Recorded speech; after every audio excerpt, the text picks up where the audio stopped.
one click and we should be live. I'll mute myself so there's no background noise. Live shows up on the screen. Okay, we're up and running. Okay, that's good. Thank you very much. So it is 9:30. I think just about everybody's joined us. We're only missing a couple. So we'll get started. I hope everyone can hear me okay. I'd like to welcome everyone to Upper Thames River Conservation Authority's 2021 Annual General Meeting. Just a few quick housekeeping items, folks. Chris Harrington is our host. So if you have any connection problems, you can always contact him through the chat feature. Also a reminder to mute your microphone if you're not speaking. We'll try and cut down the background noise. Keep your participant and your chat windows open, and try to use the raised hand feature, and we'll try and make sure we keep an eye on that, and we'll be able to respond to anyone's questions. And also just a reminder, as you just heard, we're live.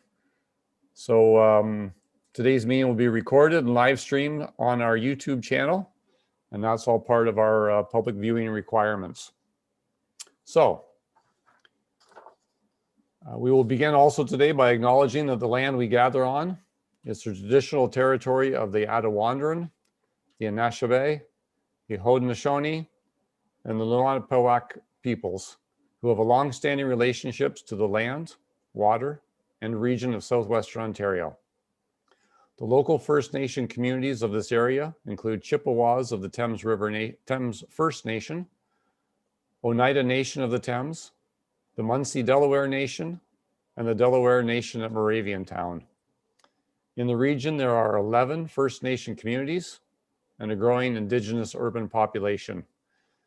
We value the significant historical and contemporary contributions of local and regional First Nations and all of the original peoples of Turtle Island. I don't think we have any regrets this morning. I think everybody's planning to join in. And so I will ask Michelle to do the roll call, please.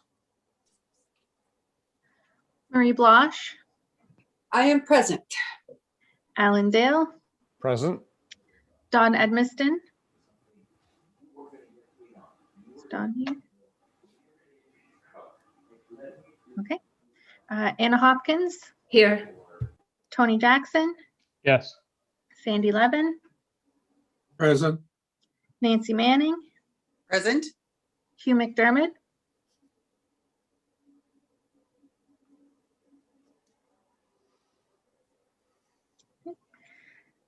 Paul Mitchell. Present. Anna Marie Murray. Present. Brian Petrie. Present. Jim Reffel. Here. Joe Salter. Here. Mark Schadenberg. Here. Alex Westman. Here. So we're just missing Don and Hugh then. Okay. Well, hopefully they'll be joining us soon then. Tony did mention that he will have to be leaving the meeting early. I know Alex also mentioned that he'll have to leave later on in the day, depending on how long the meeting goes, but we'll get underway and get through the agenda. So the first item, approval of the agenda, moved by Sandy Levin and seconded by Nancy Manning, that the Board of Directors approve the agenda as posted. Are Sandy and Nancy willing to let their names stand? Yes, so moved. Yes, seconded. Okay, thank you. Any comments or questions at all on the motion? I'm not seeing any hands, so with that, I'll ask Michelle to call the roll, please. Marie Blosh. Yes. Alan Dale. Yes? Anna Hopkins. Yes. Tony Jackson. Yes. Sandy Levin. Yes. Nancy Manning. Yes. Paul Mitchell. Yes. Anna Marie Murray. Yes. Brian Petrie. Yes. Jim Reffel. Yes. Joe Salter. Yes. Mark Schadenberg. Yes. Alex Westman. Yes. Okay, motion's carried. Thank you. Next, are there any declarations of conflict of interest for today's meeting? Okay, hearing and seeing none. Item number 3 is the minutes of the previous meetings. Hugh is still not with us. Maybe can I get Brian and Paul to move and second that the Upper Thames River Conservation Authority Board of Directors approve the special meeting of the Board of Directors minutes dated January the 15th, 2021, as posted on the members' website. So moved, Mr. Chair. Brian Petrie. Thanks, Brian. And seconded. Seconded by Paul. Thank you. Any comments or questions at all on the minutes from January the 15th? If not, we'll call for the vote on this motion. Michelle? Marie Blosh, Yes. Alan Dale, Yes. Anna Hopkins, Yes.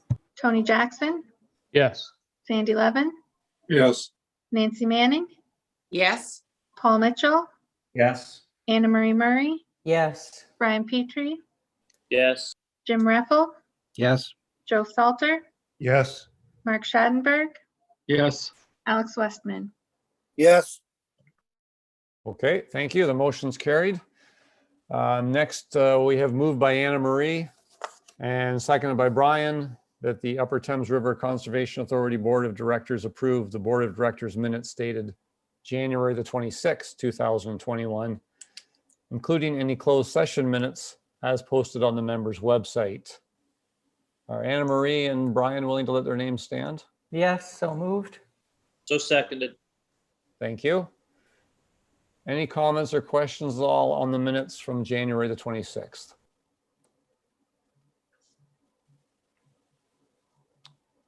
Not seeing any hands, so with that, I'll ask Michelle to call the roll, please. Marie Blosh, Yes. Alan Dale, Yes. Anna Hopkins, Yes. Tony Jackson, Yes. Sandy Levin, Yes. Nancy Manning, Yes. Paul Mitchell, Yes. Anna Marie Murray, Yes. Brian Petrie, Yes. Jim Reffel, Yes. Joe Salter, Yes. Mark Schadenberg, Yes. Alex Westman. Yes. Okay, that's carried. Thank you. Are there any business arising from the minutes?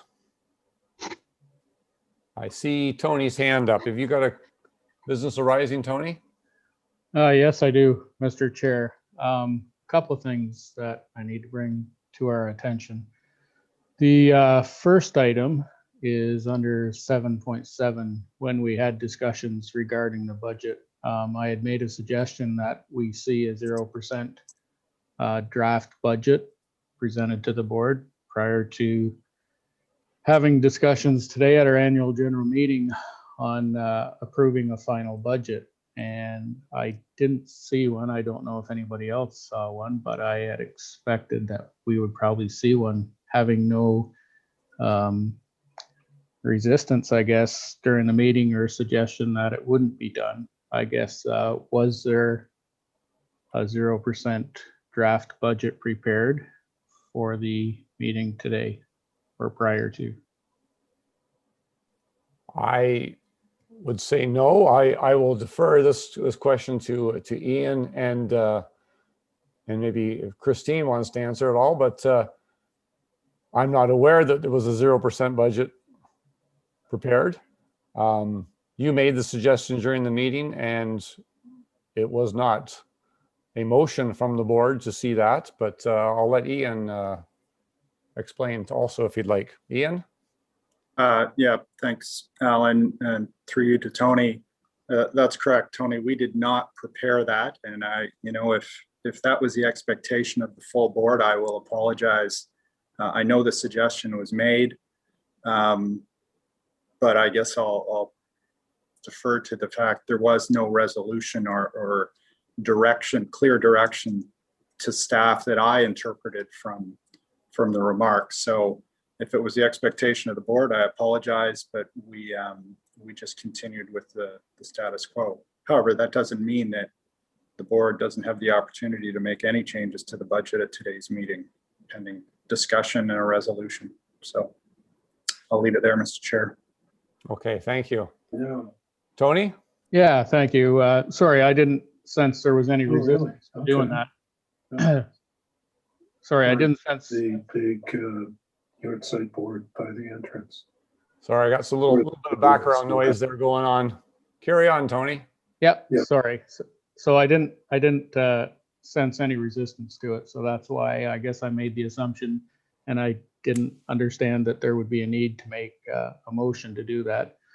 But we'll leave it as that, and we'll enter into discussions later on in the budget anyway. So that's okay. We may make a suggestion later on that we revisit that. Secondly, it was also noted, and not specific to the budget, but during budget presentations to the town of St. Mary's, we had a request to honor a commitment to respond to a letter from September in 2019 that came from the town of St. Mary's. There was a response commitment made, and a response was sent to the town of St. Mary's, but it seemed to fail to address the questions and points raised with respect to the tone of the response, questioning the authority of specific board members in giving direction to staff unilaterally without consulting the board, and questions our transparency and accountability and willingness to engage in meaningful dialogue. So I think in reviewing the response, I think we need to address that in a more in-depth and comprehensive manner. And I think that either we address it today in full and complete purpose, or that we defer that to the next regular general board meeting and fully address it at that time, whatever the preference of the board is. But I don't think we can ignore it, and it needs to be fully addressed. Thank you. Okay. Well, we certainly weren't planning to ignore it. Board members would have received an email a couple of days ago from the mayor of St. Mary's, and we are planning to have a meeting between Ian and myself and the past chair, and to discuss this matter further. And obviously the response that was given was didn't fully address the situation to the satisfaction of the mayor. So we will be meeting again and discussing it, and we'll try again. So I was going to mention that later on in my chairman's remarks, but we will be dealing with that and providing a further response to the mayor of St. Mary's. And we will do that through our general meeting, or we will receive feedback and information at the next general meeting, or how do you propose the timing to be? I would propose that the chair will send a letter, a follow-up to the mayor of St. Mary's, and we can certainly advise the board, and we'll see what response we get from that letter. Hopefully we can put this issue to rest and carry on. There will, as said in the last response, there will be a future meetings involving the ministry. So we will deal with the issue at heart there, and hopefully we can get this put to rest.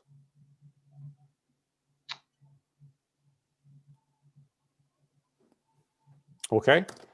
If that's good, then we'll, if there's nothing else for business arising, we'll move on. We have no delegations for today's meeting. Item number 6, we have business for approval. And the first there is moved by Jim and seconded by Joe that the board of directors approve the factual certificate as presented. Are Jim and Joe willing to let their names stand? Yes, so moved. Seconded. Okay, thank you.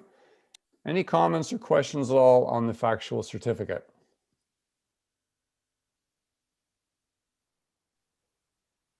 I'm not seeing any hands or anyone from, okay. So I will call for the vote then. Michelle, please. Marie Blosh, Yes. Alan Dale, Yes. Anna Hopkins, Yes. Tony Jackson, Yes. Sandy Levin, Yes. Nancy Manning, Yes. Paul Mitchell, Yes.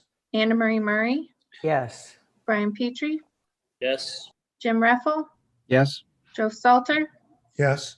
Mark Schadenberg, Yes. and Alex Westman. Yes. Okay, motion's carried. Thank you. Next, we have 6.2. It's our budget for this year. And as usual, it's broken down into 3 components. So we'll get the first one on the floor here for some discussion. So moved by Mark Schadenberg and seconded by Alex Westman, sorry.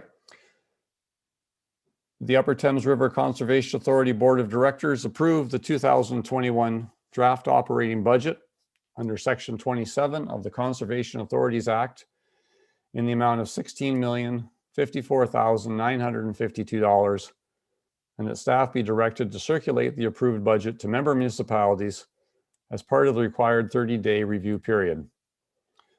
Please note that the 2021 new levy component of the operating budget of $5,779,537 will be apportioned to member municipalities based on a general levy formula as developed by the Ontario Ministry of Natural Resources and Forestry using current value assessment data from the Municipal Property Assessment Corporation and by special benefiting percentages for structure operations.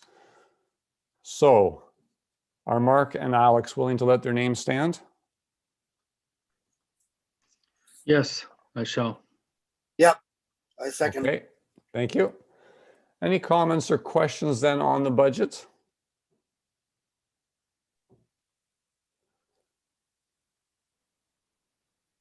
Paul?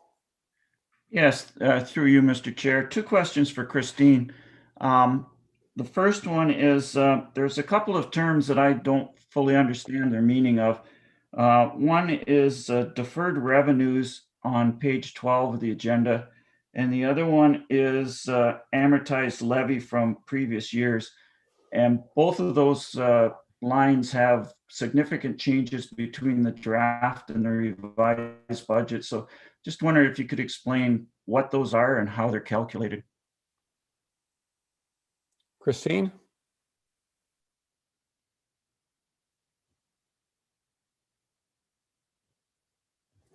Have we lost Christine maybe?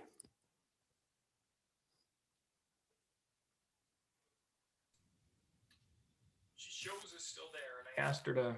I see that she's muted. I hit the ask to unmute button. But Okay. got to There we There go. she comes. There we Oh. go. Sorry. That's good. Thank Good you, morning. Christine. Good morning. Sorry about that. I thought I'd click that.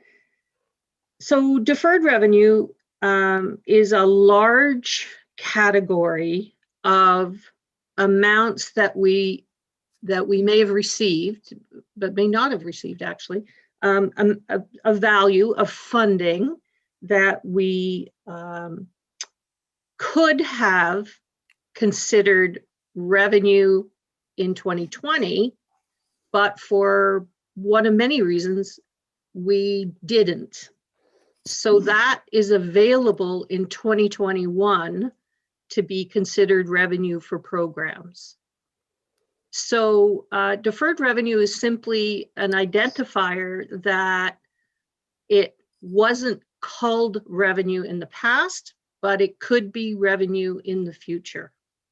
And there are many reasons, as I mentioned, why that could occur. One is that we specifically don't name some funding as revenue because we couldn't use it.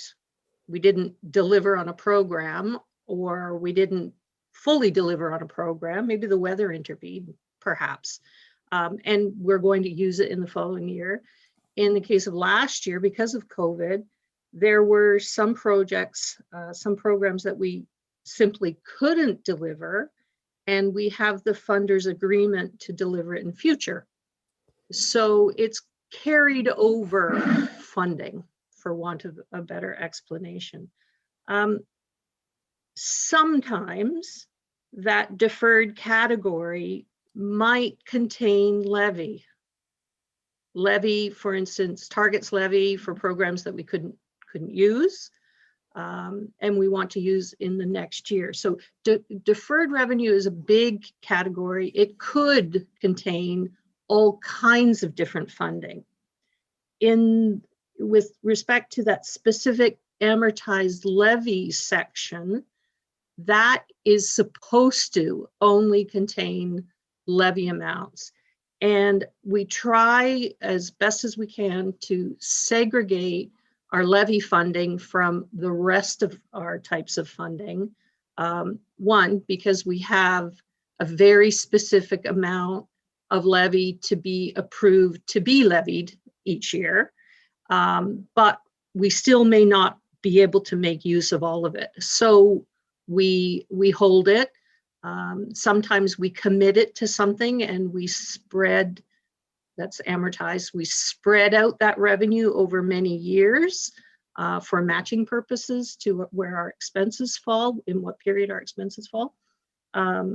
So in a sense, the category called amortized levy and deferred revenues may have some overlapping items in them, they may not. And of course, between the draft from November and this current budget, we've passed the end of the year. We know exactly how much total deferred revenue there is. We may have hit the mark on knowing exactly of that total, how much of it is of the levy type. And that is partly why you see differences up and down in those two categories between the revised budgets.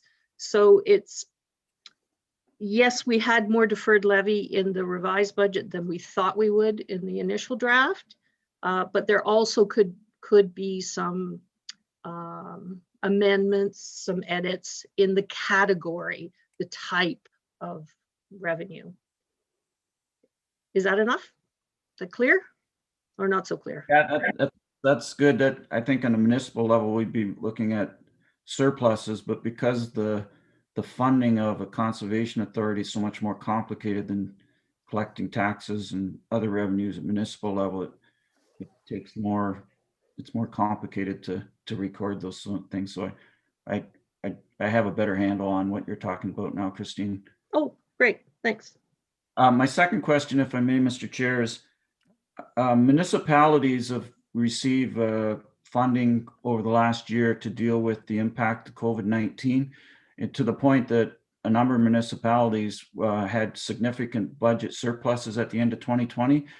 I don't see any of that revenue in this budget. So I just want to clarify with Christine that unlike municipalities, conservation authorities have not seen funding to deal with the COVID-19 issues that we've been facing.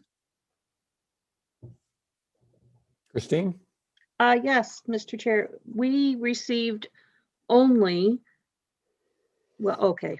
We recorded only $25,000 of amount of value that the federal government allowed every employer last year for a tax break for employee taxes.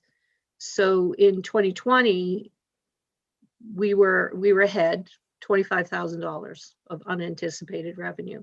We didn't record any of the wage subsidy that we received because it is quite possible we're going to have to repay that. So that wasn't counted at all. We did manage to have a surplus last year, not incredibly high, but we had no other compensation amounts for COVID last year. And there's none in 2020. None planned. 2021, yeah. Sorry, yes, 2021, exactly. Okay. Thank you, Christine, and I think it's important to note that if conservation authorities had received funding similar to what municipalities and many other sectors of the economy received, that our budget may look quite a bit different today. Okay. And next I have Mark and then Tony. So Mark, please. Sure, maybe my question is just to more of clarification.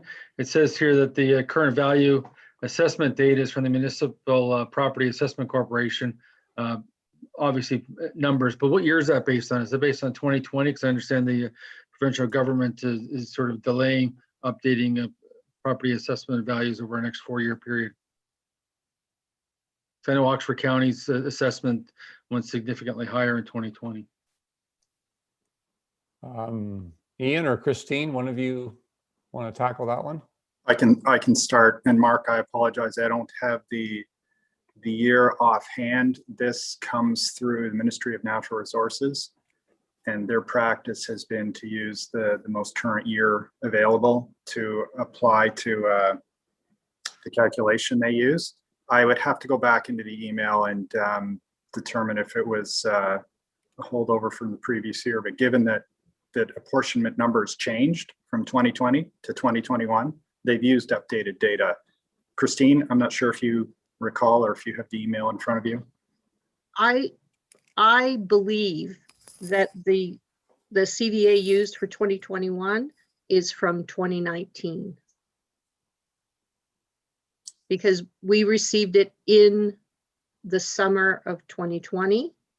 And I don't believe that the MPAC or the ministry would have had all CVA data early enough to update it.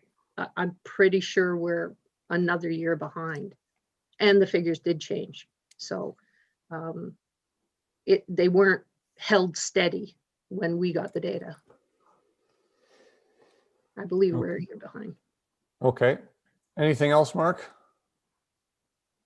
That was the only question. Thanks. Okay. Sorry, Alan, if I can interject. Yes. I dug up the email. It is 2019 data.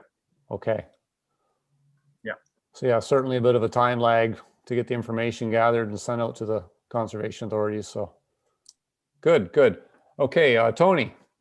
Yeah, Mr. Chair, I'm going to leave my video off just for efficiency of the transmission here.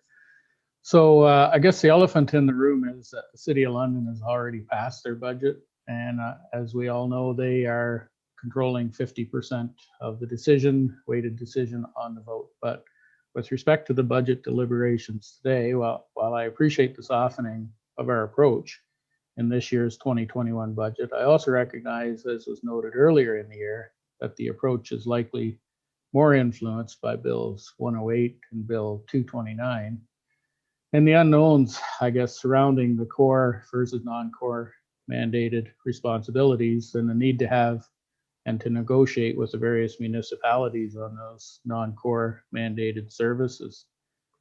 So as I really expected, I guess, to see a draft with 0% increase as an option, as noted earlier, I guess as a reminder to many of us sitting in the room today, that we are fortunate, even privileged, to have been or have not been, I guess, significantly impacted by the past year's events.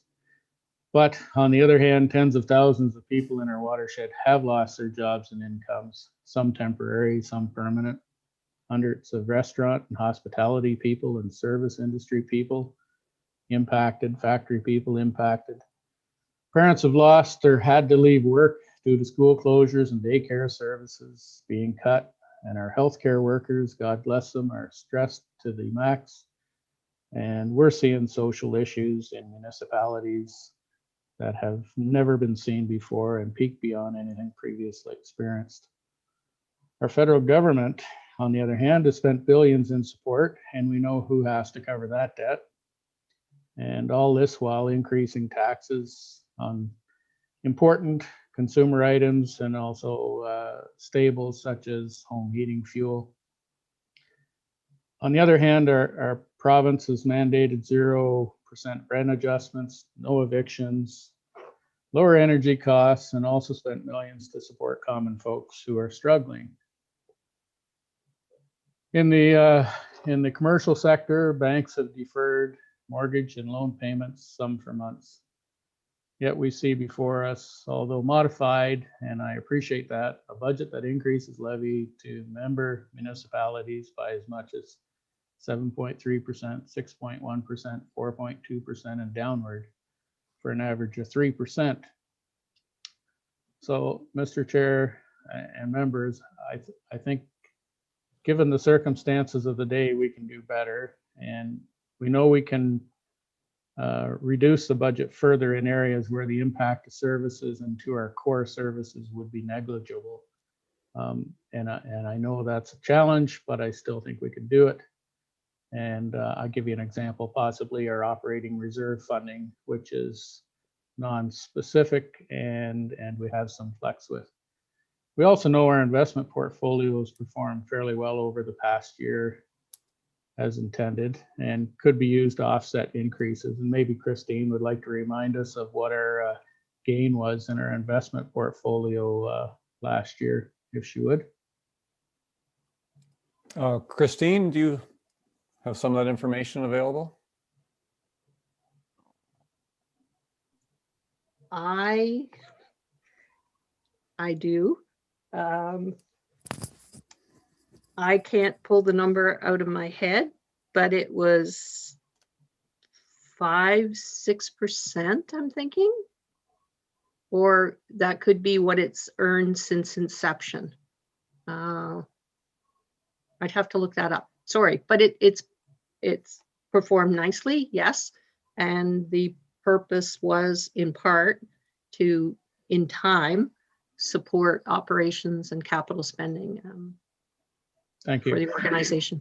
Yeah. Thank you. And I guess that was my question when we set up that investment portfolio. We intended it to be used in times of need, and I would consider this a time of need. So in recent meetings, it's also been noted that Hannah even mentioned today that some municipalities have realized windfalls or surplus, I guess is the word used, as a result of COVID support mechanisms. But I can assure you that the municipalities of which I represent do not understand how that perception or statement can exist. So with that, Mr. Chair, realizing that we are in a fairly good position, unlike many individuals and businesses and municipalities, I've, given the fact that I had really hoped to see a 0% draft budget today, which is not prepared and ready for the meeting, and maybe I didn't enforce or push that hard enough.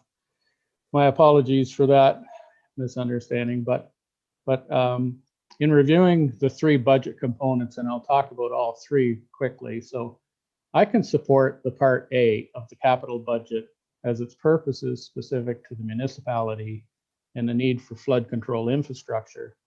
It's a special benefiting portion of the budget, and it's for and as needed through cooperative discussions with benefiting municipalities and supported through WECI and DMAF funding. So in the Part A of the capital budget, I could support that. The draft operating budget and Part B of the non-flood control capital, including the two vehicles and services, I think we can do better. I don't question electrical code orders and that part of the non-flood control capital spending, but some of the other things, if we really need them, I guess I would certainly consider that our gains through our investment portfolio could probably help us out there and help municipalities and the general taxpayers. So, Mr. Chair, I would move that we defer the motions on the entire budget to the next regular general meeting after receiving a revised draft with 0% increase in the general operating, but recognizing the special project funding for the City of London. I think it's roughly $100,000 or in that neighborhood. Or I would move to approve portion A of the capital budget while deferring the general operating budget and deferring portion B of the capital non-flood control budget. So a couple choices. I would move to defer either all or part of the budget so that we can revisit this to the next general meeting, which is 1 month away. And The impact to our operation and services by a 1-month delay would have no impact, and it would give us a better understanding of what our options are without causing harm or restriction to our operations in any way or form. Thank you. So just to be clear, what is your motion? To defer all of it or part of it? I would certainly be okay with deferring only 2 parts of it, which is the general operating budget and the non-flood control portion, which is Part B. Part A of the capital budget, I would have no problem supporting that portion of the budget moving forward to a vote. Well, right now we're dealing with the operating portion, but you want to defer that and also the capital budget that's non-flood control. Correct. Okay, that's a motion to defer. Is there a seconder for that motion?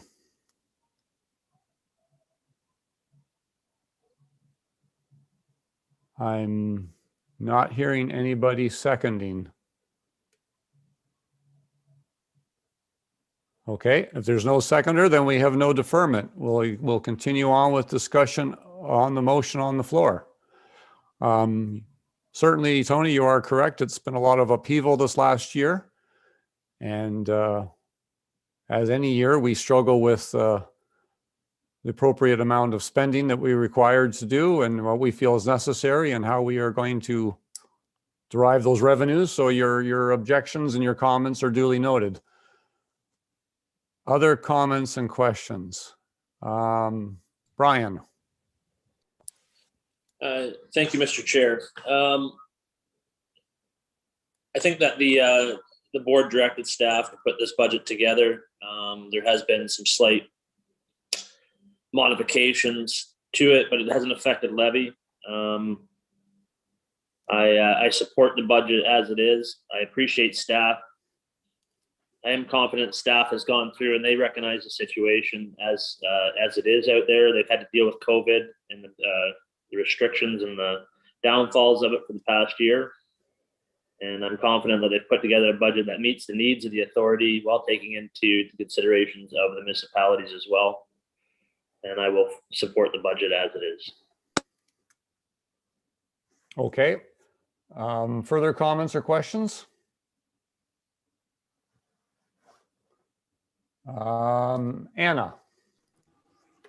Thank you, Mr. Chair, and I do appreciate everyone's comments as well to the budget. I will be supporting the budget.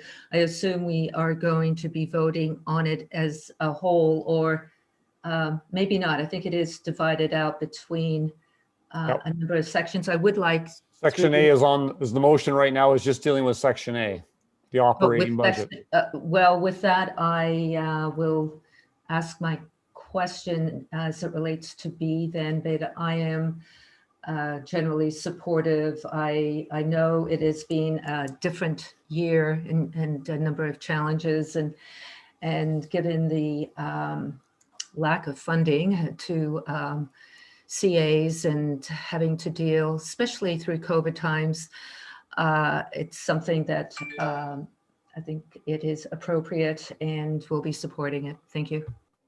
Okay, thank you. Ian, you have a comment? Yes, if I can, Mr. Chair, I don't mean to wade into the discussion, but just a few points of context as reminders that the increase that staff have asked for this year, by far the majority of it on the operating side is still to support what the province is calling our core business. It's for flood control activities. And while I appreciate the comment about supporting the capital side of flood control, capital without operating doesn't make sense. We have to have people operate and manage that infrastructure as well. Keep in mind also that the province keeps harping on core business. Flood control is one of our core business operations, but recall that a year ago they cut us by 50%. So we've been dealing with the loss of provincial funding for what they say is work we need to continue to do. Also note that in the past year, staff took a wage reduction to help manage the COVID issue. And certainly that is important from my point of view to maintain the expertise we have. Is we need to include a cost of living increase for staff. And I need to disclose that originally the board in November had approved a 0.6%. One of the changes that's included in today's budget is we're recommending 1%, because when we compared cost of living increases among all the municipalities and conservation authorities, everybody was 1% and above. We were by far the lowest. We already have a salary issue, a staff retention issue at Upper Thames, and lower would just make that worse. Last two comments. Rent reductions were mentioned, or rent freezes. Keep in mind that affects our revenue for 2021. Part of the money that pays for our land management program comes from rentals. And even though the increases have been nominal for the past several years, 0% means no additional funding for that program. And finally, the investment portfolio. That was incredible foresight by the board to create a finance and audit committee and create an investment portfolio. And Christine's done a fantastic job, and it has been successful. But keep in mind, that was in large part motivated because of a loss of provincial funding for capital and programs. We needed to find alternative sources of revenue. I would just, it is, is it a rainy day fund? It is, but it's very much to replace lost revenue from senior levels of government. So I just wanted to make sure you have that context in place. So yes, it's a 3% increase, but I do feel we have whittled this down to the lowest amount possible that allows us to deliver what the province is still calling or telling us to focus on, which is our core business. So those are just my points of clarification. Thanks, Mr. Chair. Okay, that's good. Any other comments or questions then on the motion? I'm not seeing any hands. So we will call for the vote then on the motion. And again, just a reminder, this is for the operating budget portion only. And so I ask Michelle to call the roll, please. And just as a clarification, this is the weighted vote. Yes. So we've got County of Oxford, Alan Dale. Yes. County of Oxford, Don Edmiston, I believe is absent. County of Oxford, Paul Mitchell. Yes. County of Oxford, Brian Petrie. Yes. County of Oxford, Mark Schadenberg. Yes. City of London, Marie Blosh. Yes. City of London, Anna Hopkins. Yes. City of London, Sandy Levin. Yes. City of London, Jim Reffel. Yes. Yes. Just a moment. Lucan Biddulph, Alex Westman. Yes. Thames Center, Alex Westman. Yes. Middlesex Center, Nancy Manning. Yes. City of Stratford, Joe Salter. Yes. Perth East, Hugh McDermott. I believe is absent. West Perth, Anna Marie Murray. Yes. St. Mary's, Tony Jackson. No. Perth South, Tony Jackson. No. And South Huron, Tony Jackson. No. Okay, the motion does carry. And we will move on then to the next portion. So moved by Marie Blosh, and Dawn is absent. So can I get Anna to second that the Upper Thames River Conservation Authority Board of Directors approve the 2021 capital budget under Section 26 of the Conservation Authorities Act. It's in two parts, the amount of $736,851 to support the authority's 20-year flood control capital plan. apportionment of the flood control portion of the 2021 capital levy of $537,879 is based on special benefiting percentages by structure as presented in the 2021 draft budget. It is noted this levy amount has been set based on the cooperative discussions with participating municipalities and assumes that the majority of the works will receive a matching funding contribution to the Provincial Water and Erosion Control Infrastructure Program or the Federal Disaster Mitigation and Adaptation Fund Program. So I've asked for Marie to second that and Marie to move it and Anna to second it. Will they let their name stand? So moved, Marie. I second, Anna. Okay, thank you. Comments or questions then on this motion?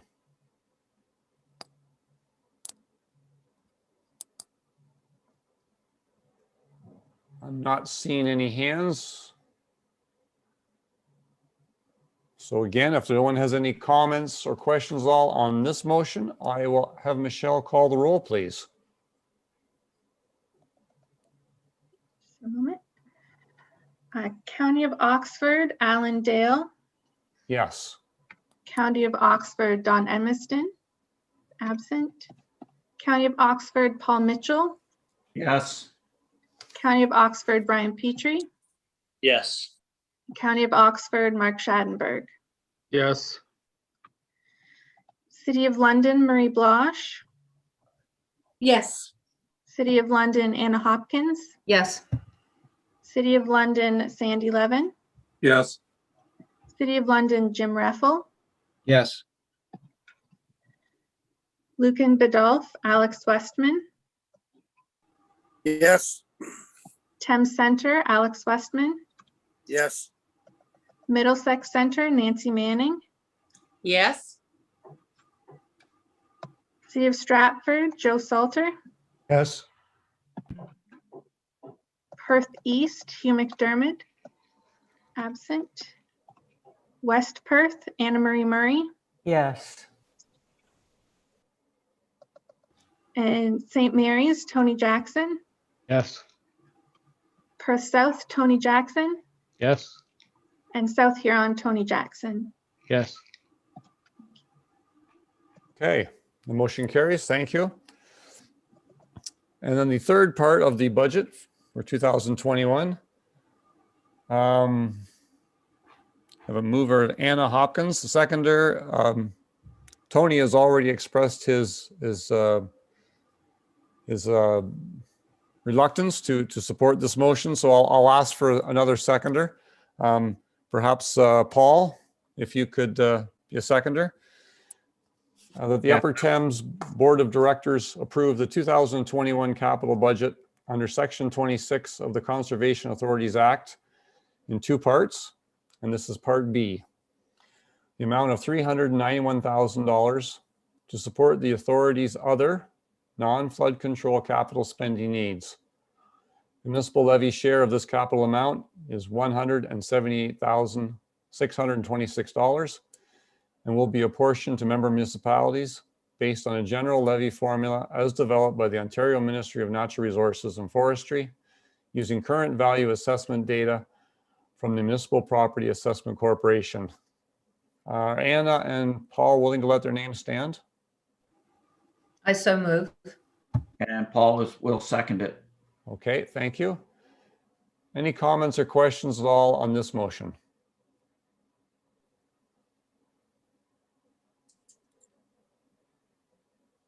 And I'm not seeing any hands, anyone speaking up. So again, this is the third and final part of it. Anna.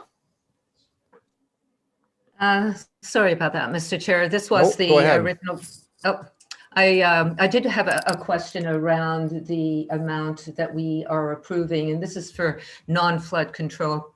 And would like to ask through you to staff the amount, the composition, and how that relates to other years as well. Just a general overview. I would appreciate it. Okay, Christine. There we go, unmuted again. So the A comparison to previous years is that this total is perhaps half of what we would normally have on a list for replacement vehicles or replacement computers or repair of ditches and culverts on lands or fencing in total. So the bulk of this has to do with the electrical ESA order in the parks and the extension cords that you had a report on in January. That's 190 of almost $400,000 of spending. And that's infrastructure and it's safety related and it's compliance. And so I know the managers have pared down the original lists from earlier last fall. And the only difference between November and now is that increase in infrastructure spending, electrical work. But by comparison, it's much less than we would normally in pre-COVID years have been looking for. I appreciate the update. Thank you. Okay, good. Thank you. Any other comments or questions on the motion? Seeing none, then I'm going to call for the vote. Michelle, if you would, please.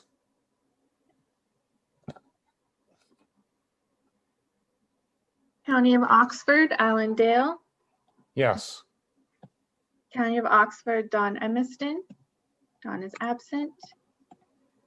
County of Oxford, Paul Mitchell. Yes. County of Oxford, Brian Petrie. Yes. County of Oxford, Mark Schadenberg. Yes. City of London, Marie Blosh. Yes. City of London, Anna Hopkins. Yes. City of London, Sandy Levin. Yes. City of London, Jim Reffel. Yes. Lucan Biddulph, Alex Westman. Yes. Thames Center, Alex Westman. Yes. Middlesex Center, Nancy Manning. Yes. Stratford, Joe Salter. Yes. Perth East, Hugh McDermott is absent. West Perth, Anna Marie Murray. Yes. St. Mary's, Tony Jackson. No. Perth South, Tony Jackson. No. South Huron, Tony Jackson. No. Okay. The motion carries. And that takes us down to 6.3. And this is the WECI projects that we were talking about. So moved by Sandy Levin, seconded by Nancy Manning, that the Board of Directors approve the recommendation as presented in the report. Sandy and Nancy, you're willing to let your name stand? So moved. So moved. Nancy, thank you. So Okay. seconded, I guess. Good, thank you. So we have Chris Tasker and all the staff available for this one. Any comments or questions on this one? Tony?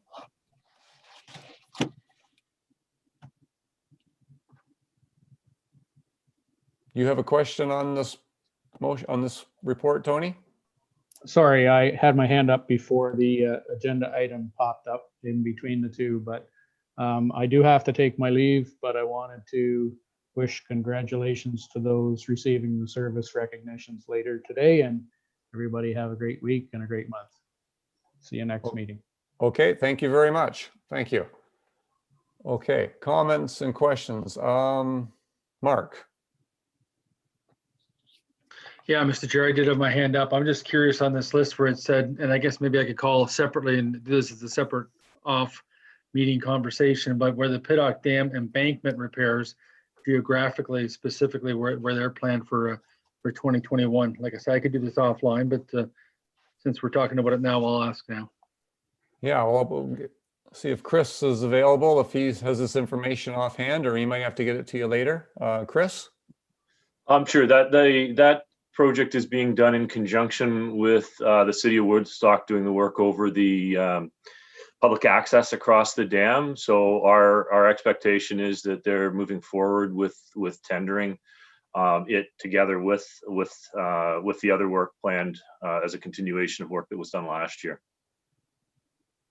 Okay. I guess Is my that- follow-up might just be a comment, Alan, Mr. Chair, is that I know one of the things that are planned for in the city of Woodstock budget for 2021 is some improved lighting for when people are crossing the dam early morning or late dusk time, some for security purposes and just for general safety purposes, some lighting. So I was curious if that's what it was about, or if it was something to do with actual retaining walls, like embankment work. So that's what I was asking. But maybe I'll talk to Chris Okay. separately too. No, unless he's got another answer. we'll let Chris respond here. Go ahead, Chris. Yeah, that is part of that project. That's part of the same project. That the work for the embankment repairs would be done part and parcel with the continuation of the work across there, and lighting was part of that. Yes. Okay, and as you mentioned, it is being done in conjunction with the city of Woodstock. So good. Is that okay, Mark? Yep. Okay. That's fine. Any- Thanks. Good. Any other questions or comments then on the WECI projects? Okay, seeing none, I'll call for the vote. Michelle? Marie Blosh, Yes. Alan Dale, Yes? Anna Hopkins, Yes. Sandy Levin, Yes. Nancy Manning, Yes. Paul Mitchell, Yes. Anna Marie Murray, Yes. Brian Petrie, Yes. Jim Raffle, Yes. Joe Salter, Yes. Mark Schadenberg, Yes. Alex Westman. Yes. Okay, that's carried. Thank you. Item number 7, then we have business information. And 7.1 is the Section 28 annual report. Hugh's not with us, so a mover, can I have Marie move this and Paul second it? That the Board of Directors receives the report as presented. So moved. Marie, okay, thank you. And seconded. Second by Paul, okay. Tracy is available to answer any questions. Does anyone have any questions or comments at this point? Sandy? Yes, thank you, Mr. Chair. Through you to staff, I guess. I have raised this with them ahead of the meeting. You know, looking at the numbers, we get beat up a lot, but frankly, the numbers show that we're very responsive overall, and we're meeting timelines that have been set. So I know the focus generally is on the outliers where we don't meet our targets, but you know, this is something that I think we need to get out there more readily to say that we're doing a pretty good job in getting permits processed. So I don't know if staff have suggestions of how we might do that. I know there was some reluctance to do that when we had the initial back and forth on the email, but I wonder if there's any further thoughts around that. Thank you, Mr. Chair. Thank you. Yes, and it's certainly going to be tougher going forward to meet these new guidelines. Tracy, Yes. you have comment on that, please? Yes, sure, if I may, through the chair. Yes, certainly, and maybe I'll step back and give a little bit more background to where the service delivery guidelines came from and how they came about. Because really, it's the intent and the scope of this report is to achieve the requirements as set out by the service delivery standards that Conservation Ontario undertook, all in response to the provincial's building or provincial housing supply action plan, which was the More Homes, More Choice. That was part of Bill 108. And so, yes, we've been through a few different omnibus bills since that time, but that broader bill was all about the speed of approvals and getting more houses in the supply chain. And it affected the Planning Act, Development Charges Act, Environmental Protection Act, the Local Planning Appeal Tribunal and Ontario Heritage Act. All these numbers of different acts, even down to the Cannabis Act, were involved at the time. But certainly, it was part to implement this broader plan for the More Home, More Choice plan. So at that time, Conservation Ontario, and I guess the bill received royal assent back in June 6th of 2019. So right around that same time, in order to respond, Conservation Ontario thought, what can we do to further support this provincial initiative? How can we commit to both the province and the development industry that we are able to achieve the speed of approvals that were required? So, you know, there's always been timelines, and those were outlined in the CALC timelines. There were the former M&R policies and procedures timelines. But this was a significant reduction to demonstrate that, you know, we're trying to help with this initiative and move these development projects forward in a timely fashion. So really, this table, it follows the template.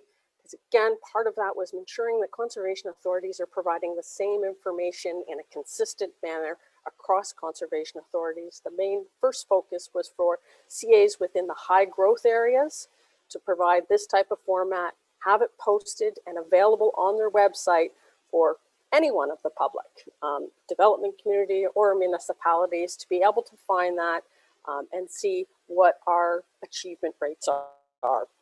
So that again is kind of the broader purpose of the report. We've been providing quarterly reports as an initial step to make sure the reporting smoothly, and then forward, this is the template for annual reports for all CAs to apply. But again, we've kind of been at this point too, where we've been adapting to these new timelines established through Bill 108 and through the service delivery standards, and now still uncertain about where the changes to regulations through Bill 229 will lead us. But I just kind of wanted to focus again on kind of the concluding comments of the report. Yes, we're doing very well with the timelines. I think that was the case for many CAs. There are certainly, as it's been suggested, some outliers, different reasons and variances that we've even noted in the report. But for the most part, I think CAs have always been quite good at meeting the timelines. Our challenge has been doing also the timelines during COVID at a time when we're tremendous increases in development activity and large major projects that require a lot more staff time. But also not to forget that a huge focus of what we need to be looking at as part of the regulatory program is that compliance monitoring after the permit's been issued, following up on violation requests, that continuous, we call it relationship building. We've had a lot of staff turnover at our municipalities and our building departments, keeping them updated and informed on projects moving forward. So that outreach. But also even responding to the general public in inquiries. And that's a huge part. I don't know if it's because people are at home and they've got different ideas on their mind, but we certainly have a lot more emails in our inboxes as a result. So just wanted to focus that it's not always about just the timelines. And I think it was actually our past chair, Sandy, and some of the comments related to the service delivery timelines and how they were updated, and made sure that, you know, it also recognized that all of these actions would be undertaken while at the same time not jeopardizing public health and safety or the environment in the process. So again, to look at the bigger picture, it's all part of the comprehensive program that we provide and deliver, and are all part of our mandatory program as well to protect life and property. So as presented in the budget, to sustain this level of service, we have added some additional staff capacity. It's certainly required. We have a very, I would say, tired workforce. I commend the Environmental Planning and Regulations Department. They've been doing a fantastic job, especially with all these challenges this year, and we anticipate this in 2020 and anticipate these same challenges in 2021. But certainly want to make sure that we're set up to continue providing the level of service that we want to feel good about and that comprehensive program.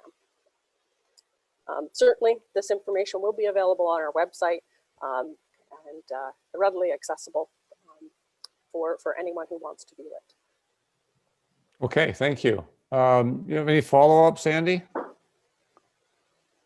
No, Mr. Chair, thank you. Okay. Brian.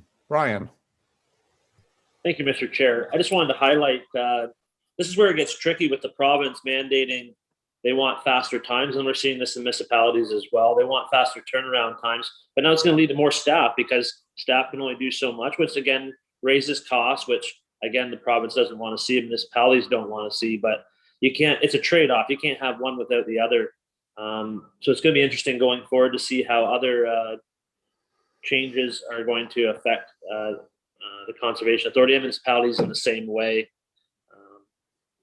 People always want more services, but they don't want to pay any more taxes for them. So that's kind of a paradox.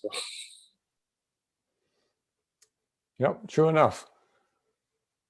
Any other comments or questions at all then on the report? Mark. I guess once in a while, Mr. Chair, I kind of state the obvious, but as expansions of cities and boundary adjustments occur as well, and residential focuses change, then all of a sudden, where you thought was a natural floodplain in an area where residential or even commercial buildings would not be built, suddenly they are. And of course, the Upper Thames can't predict into the future to sort of say, well, you can never build a factory here, for example. Then it comes up when a building permit comes up. So everything is always changing and always being fluid. I know in the city of Woodstock, we're having so much growth on the north side of Piddock that as subdivisions come up, there's always concern for the waterway in that neighborhood for sure. Yes, certainly, you're right. It's been a busy time recently with developments and urban expansions. Okay, if there's no other comments or questions, then thank you, Tracy.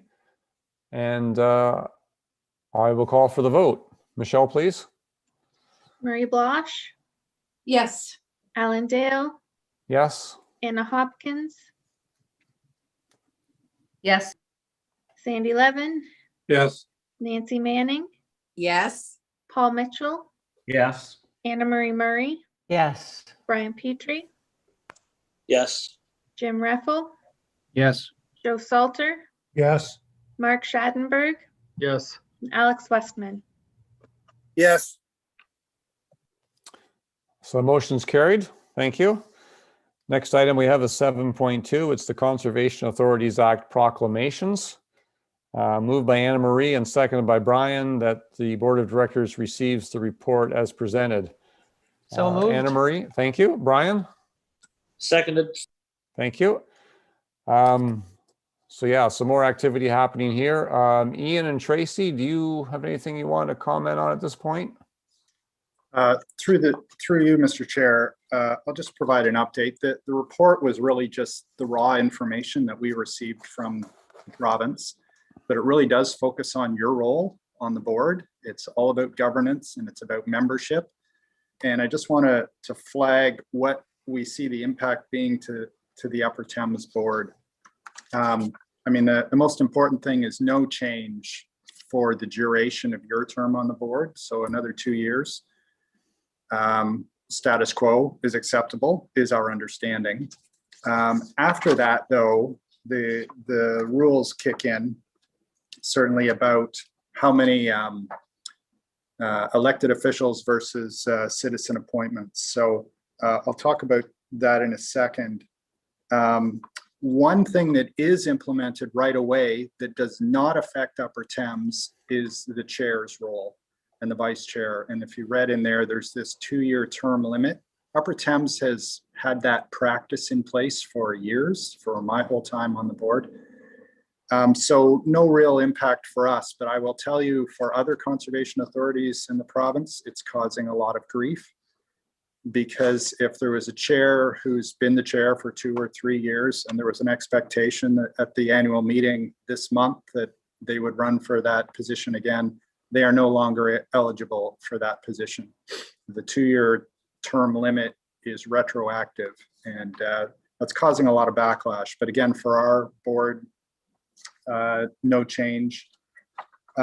There's a requirement or a requirement that we follow generally accepted accounting principles or GAAP. We already do that, so there's no change there. There's a request the province wants to see if we have any unique arrangements for our board membership and we do. We have an order in council, and there's been a report, I think last year, that Tracy wrote that explained our membership change over time. Because technically our board could be much larger if we went according to the strict requirements of the Act. So again, it won't change anything. We just have to forward that information to the province, who I would have thought would have already had that information, but regardless. And then again, as far as our membership changes in the future, so 2 years from now, the expectation will be realistically, our City of London representatives will be impacted the most. Right now, we have 4 representatives, 3 are citizen appointments, 1 is an elected official. According to the Act, that's got to flip. There would be 3 elected officials and 1 citizen appointment. So that would be a big change. Beyond that, our other citizen appointments technically would have to convert to elected appointments. So that would be Nancy at Middlesex Center, your position, Tony's position with St. Mary's-Perth South and South Huron, and Joe's position with Stratford. So that's what's being faced. Now, the caveat to all of this is the board can request of the minister, or the municipality, sorry, can request of the minister that they want to continue with a citizen appointment, or, you know, London could request to continue the way things are now. So it seems strange to me that the minister will be very involved with many very specific requests from many municipalities about their representation on CA boards. But those are the changes. So nothing immediate for our board. In the future, potentially, but it really just affects those citizen appointments. And then I can't finish this discussion without adding, this is requiring a lot of effort on behalf of our member municipalities and CA boards to clarify this. And for the life of me, I cannot figure out what problem the province is trying to solve with these changes. So it's a bit frustrating that way. And my hope is that ultimately the minister just defers to the municipality's interest, as we have all along. So Mr. Chair, I just wanted to add that clarity for what it means for the Upper Thames board. So Tracy and I can answer questions if there are any. Okay, thank you very much. First question we have is from Brian. Yes, sorry, one thing you didn't touch on, Ian, was the rotation of the chair and the vice chair positions throughout municipalities. And I think that does affect us in the round that, so right now, the way it sits is that Alan and I are both from Oxford County. And my interpretation was, and maybe I'm wrong, is that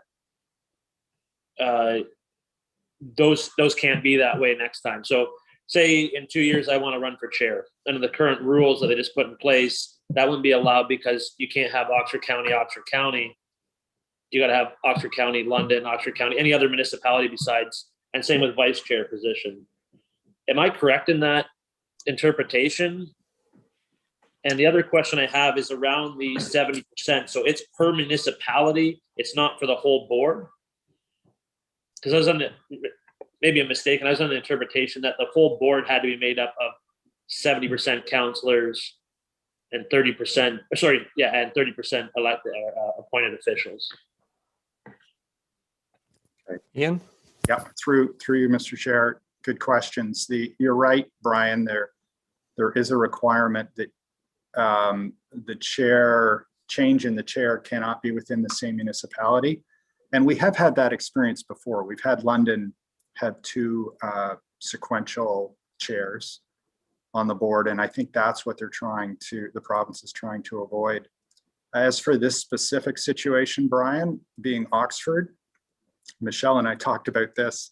That one's open for interpretation because while technically Oxford is the appointing municipality, I would make the argument that you still are representing or you come to that position through your lower tier. So that one's kind of up in the air to figure out still. And Conservation Ontario is trying to get clarity on all these things. Your other remark, Brian, about the 70% rule, you're right. It is 70% of the members from one municipality. And for us, that only applies to London, to have 4 members that you can divide up, parse it out to allow that. And technically Oxford, if Oxford's considered the appointing municipality. It does not apply to 70% of the whole board has to be elected. And I think there's a lot of confusion about that. So yeah, that's where we are. Again, it seems like a complicated solution for a problem that I'm not aware existed. So I hope that helps. Okay, Brian? Yeah, I would hope that AMO and other associations get on this. It's really infringement upon municipal rights. They were told they can appoint people, and if they're money that's being spent, but the government's being told how they can do that. And again, I agree. I don't know the problem they're trying to fix with that one on any level of that. Yes, if I just comment quickly, it seems excessive. You're an elected representative from the town of Ingersoll, and I'm an elected representative from the township of Norwich, and 2 different municipalities. Yes, they are both in the county of Oxford, but we represent different residents in different municipalities. But as Ian said, there's some confusion, and we'll have to get some clarification moving forward. Anna, you have a question or comment? Yes, Mr. Chair, I do. And thank you, Ian, for trying to clarify a confusing conversation right now. My question, though, is more about what's going to happen in 2 years. We know right now the composition of our board remains the same, but may change in 2 years. Where does the conversation start, and who makes the decision? Is it a board decision that we change the composition? Because I also heard that we request, if we don't, that we can request to remain, to have the same composition as we have. I'm not sure, but we're not mandated to change. So I'll just take the example of the City of London. We have 1 elected official and 3 citizen appointments. If we want to continue that in 2 years, we have to make that request.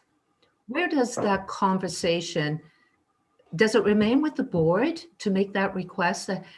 I know you may not be able to answer that question, but I do think it's something that we right now should be thinking about as we look at changing the board, mandated or not. Ian? Yeah, again, through you, Alan. Great question, Anna. The original memo that came out that's in your board package, the FAQs had, I'm going to throw the province under the bus.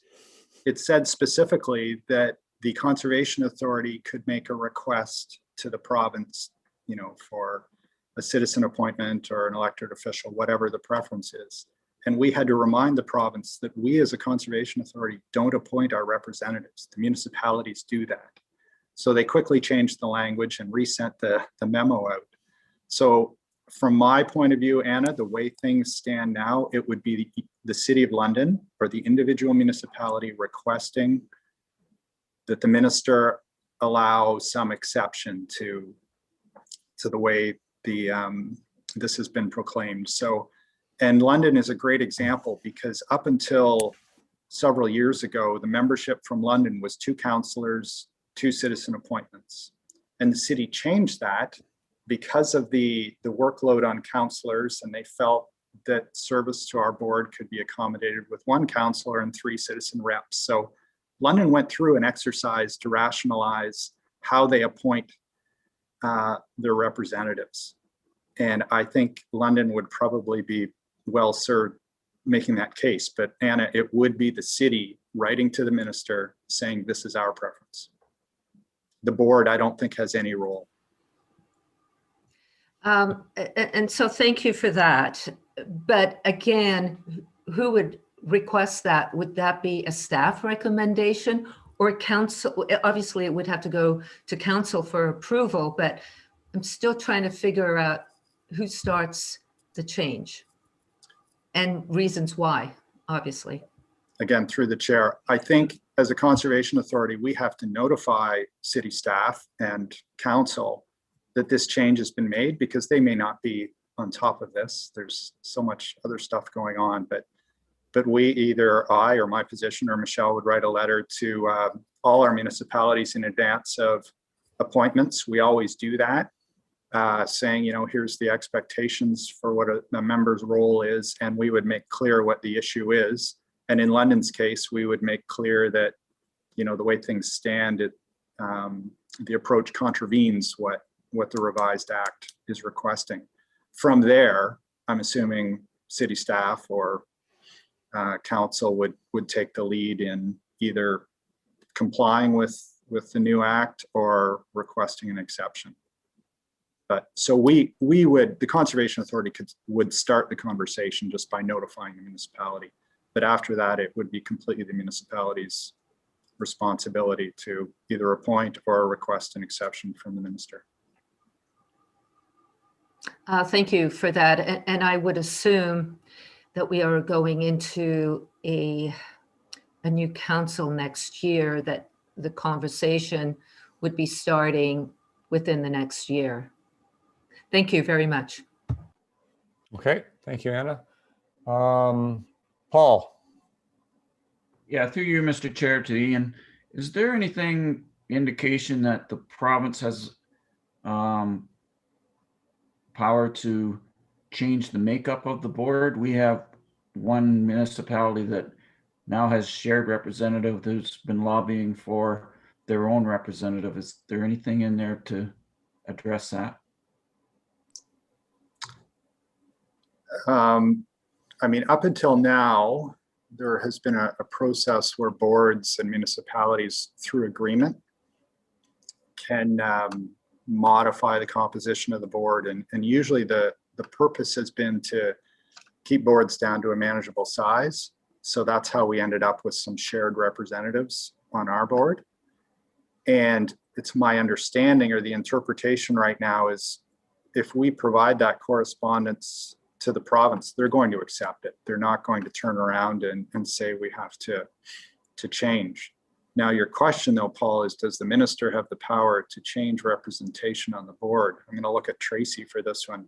I don't think I read anything specifically, and yet some of the changes in Bill 108 and Bill 229 are very much to give the minister the power to intervene in the authority's business, but I don't recall anything specific about board composition. Tracy is our legislative wonk, so I'm going to look at her. Thank you for that, Ian. You're welcome. Through the chair, yes. Again, at this stage, you know, the act specifies how membership can be comprised based on population within the watershed.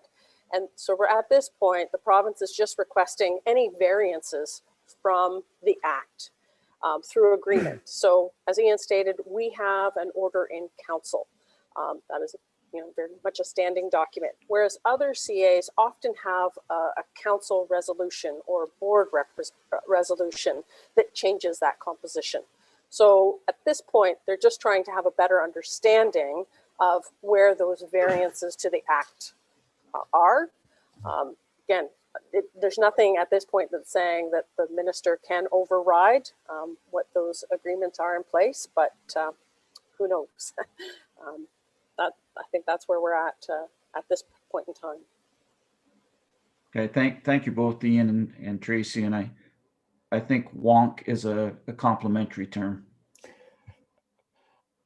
Very good, very good. All right, if there are no further comments or questions then, I'm going to call for the vote then to receive this report. Michelle? Marie Blosh, Yes. Alan Dale, Yes. Anna Hopkins, Yes. Sandy Levin, Yes. Nancy Manning, Yes. Paul Mitchell, Yes. Anna Marie Murray, Yes. Brian Petrie, Yes. Jim Reffel, Yes. Joe Salter, Yes. Mark Schadenberg, Yes. and Alex Westman. Yes. So that's motion is carried. Thank you. The next item we have is 7.3, and that's the 2021 Service Award recognition. The annual general meeting this year doesn't resemble much of an annual general meeting, but there are a few things that we wanted to do as we would normally do. And recognizing our staff for their service awards is one of them. It's a very important aspect. And I'd just like to say a few words at this point. On behalf of the board, I want to offer congratulations to all those staff receiving service awards. This award program is, in part, a chance for the board to express its gratitude to staff for their service. It is the professionalism, experience, and dedication of staff that makes the Upper Thames River Conservation Authority successful. And it is important for the board to recognize those individuals achieving service milestones. This program also demonstrates to the board the importance of staff retention as a means of delivering quality, stable, and effective environmental programs. And it really is encouraging to see staff committing to the organization and the values. And we're, it goes without saying, we're very pleased with the staff. We have a real dedicated staff at this organization. And it's really great to see, the long time commitment. So for 10 years of service, we have Miranda McKean, and she's a community education specialist. And we have Karen Sockett, who's the conservation area clerk. 15 years of service. Stuart Cahill, who's the fleet management technician, and Christine Creighton, land use planner. Deborah Kirk, who's the source protection administrative assistant, and Dean Robottom, who is dam maintenance mechanic. 20 years of service. Scott Gillingwater, species at risk biologist. Mike Knox, who's a land management technician, and Stephen Musclo, who's the superintendent at Fanshawe. 25 years of service. Terry Chapman, geographic information system specialist. Karen Muscant, who's the water quality specialist, and Karen Wilkie, who's a land management technician. So congratulations to those members of staff. Thank you. We really appreciate, as I said, the work that you've done and your commitment to the organization.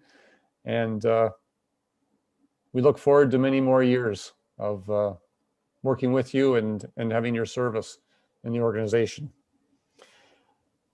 So can I get Jim and Joe to move and second the motion that the Board of Directors receives the service recognition report as presented?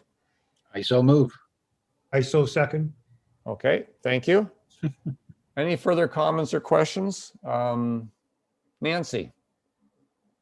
Yeah, I would like to make a motion that we have Michelle send an email out to these 12 individuals, congratulating them now instead of waiting till I think, Alan, you're going to have a message in March after the meeting.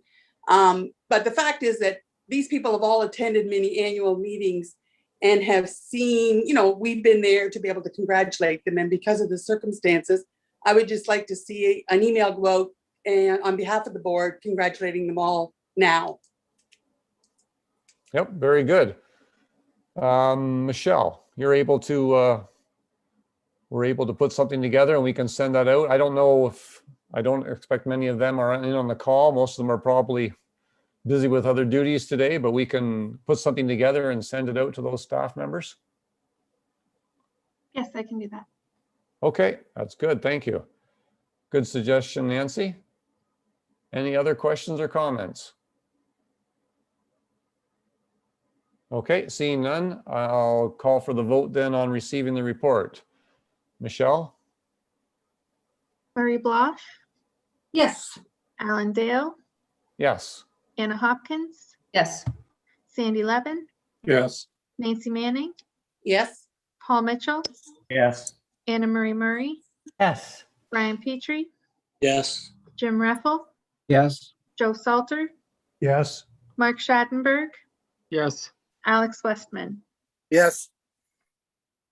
Motion's carried. Thank you very much. Okay, and the next item we have is 7.4, which is our administrative bylaw review deferral.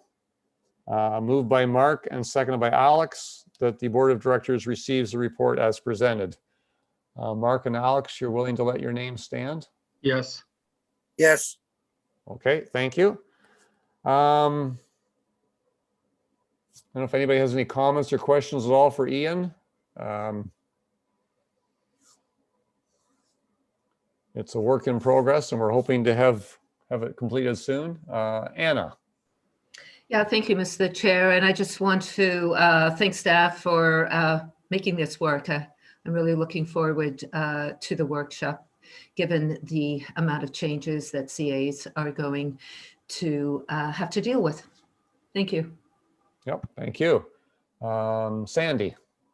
Thank you, Mr. Chair. Just wondering if the timing in April, this may land in the lap of the new general manager. So do we have any concerns about that? Yes.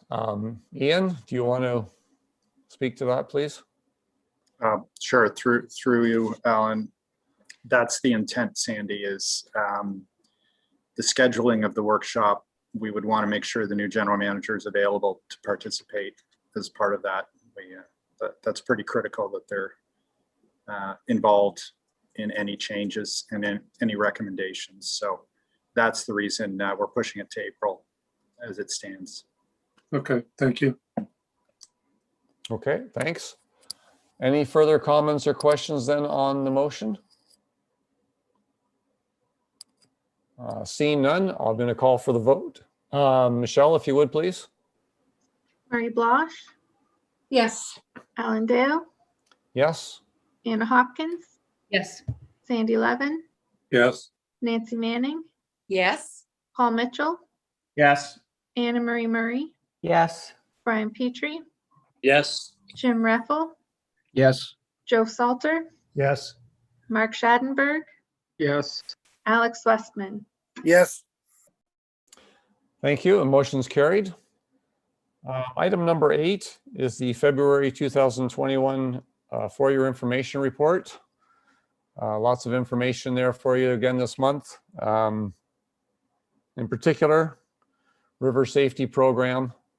We're getting to that time of year where we're going to be seeing a little warmer temperatures, a lot of open water out there, a lot of snowfall and wet and slippery banks. So it's a good reminder at this time of year about river safety program. So it's good to see some work being done there in conjunction with the school boards. Next item we have is number 9, and we do have a presentation today.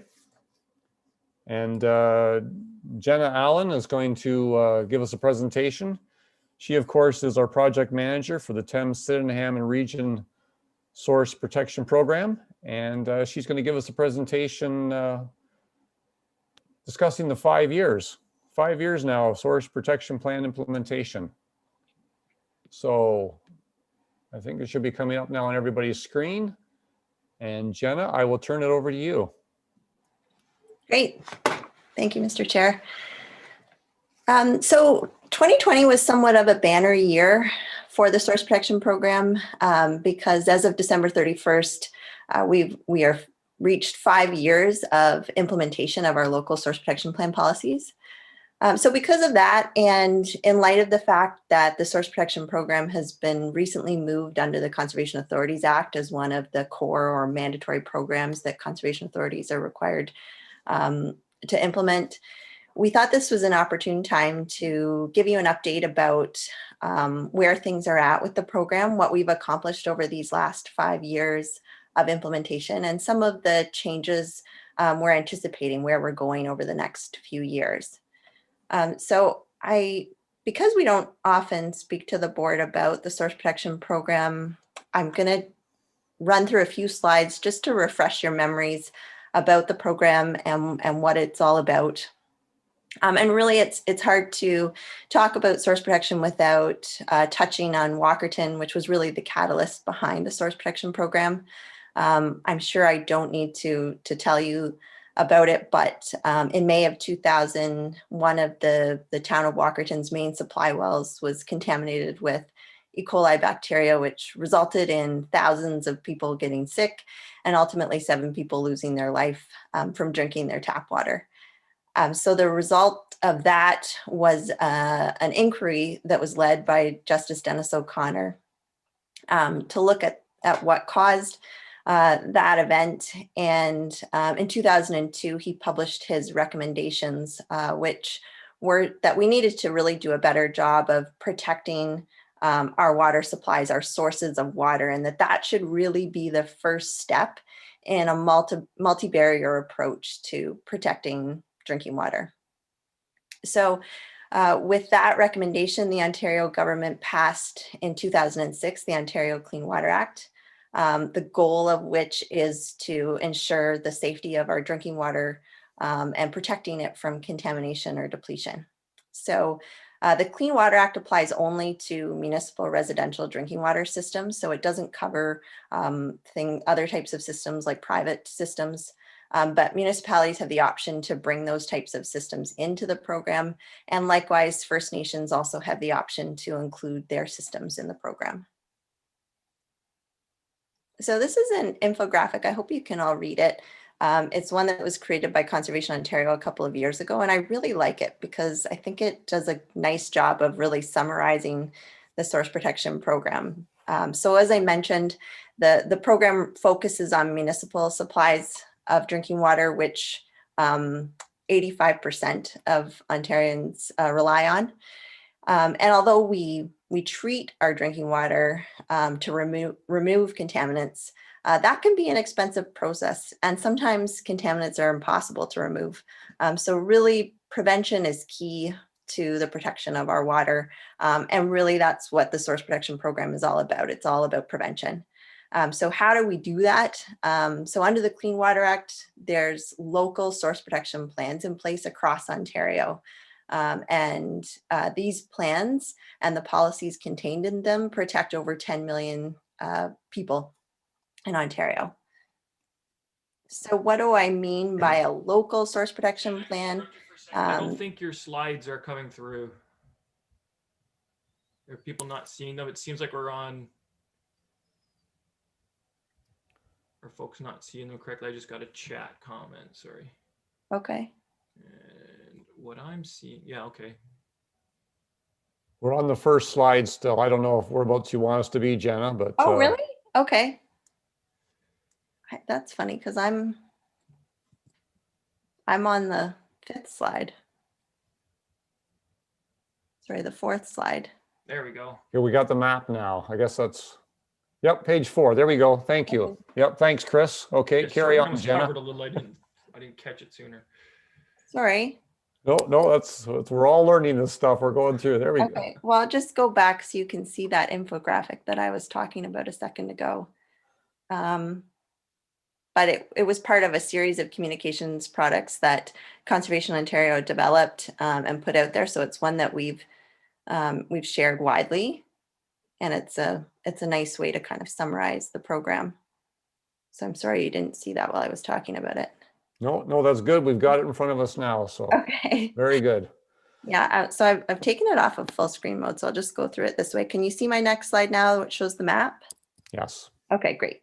Okay, so in terms of what I mean by a local source protection plan, Justice O'Connor recommended that plans be developed at the local scale based on watershed boundaries. So this map shows you the 19 source protection regions that were created across Ontario based on watershed boundaries. And over in the east here, you can see there are some standalone source protection regions like the Quinte and the Cataraqui source protection regions. I've highlighted our region here in red, the Thames Sydenham region, which is is a combined region that partners 3 conservation authorities, the Upper Thames, the Lower Thames, and the St. Clair region. So our local source protection plan applies to our 3 watersheds. So in terms of our local source protection region, there's 47 municipalities in our region and 8 First Nations. Our plan protects 27 different drinking water systems, 21 of which are groundwater systems.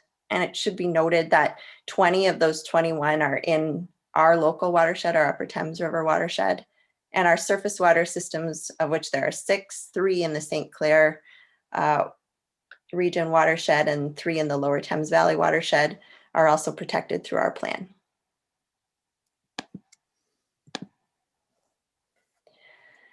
So in terms of where the policies in our source protection plan apply, they're really limited to areas known as vulnerable areas. And this is for the most part, the areas immediately around our drinking water systems. So those 27 drinking water systems. So the map here shows you the wells in Woodstock, and the orange and yellow areas are the wellhead protection area or vulnerable areas around those systems. So those are where our policies in our local source protection plan apply in Woodstock. And in terms of the things that our policies address, we look at, on commercial and industrial properties, we look at places like dry cleaners, auto shops, gas stations, landfills, really anywhere that has significant amount of chemical storage, the storage of PCBs or other types of hazardous wastes. For agricultural properties, our policies focus on looking at the application and storage of manure, fertilizers, pesticides, biosolids, and they also address things like livestock grazing and pasturing and feedlots. For residential properties in our local plan, the policies are really more around properties that have a septic system in close proximity to a drinking water system. In other parts of the province, home heating oil is a bigger issue, but for all of our vulnerable areas are serviced by natural gas. So I think we've only found 1 or 2 properties that still have a home heating oil tank on them.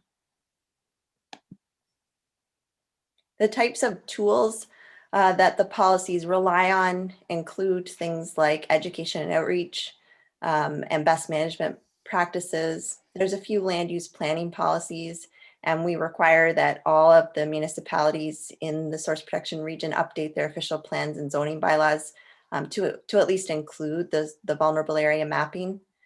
Where an activity is already regulated through provincial permits or licenses, we rely on those tools to add additional measures into them to manage potential threat activities.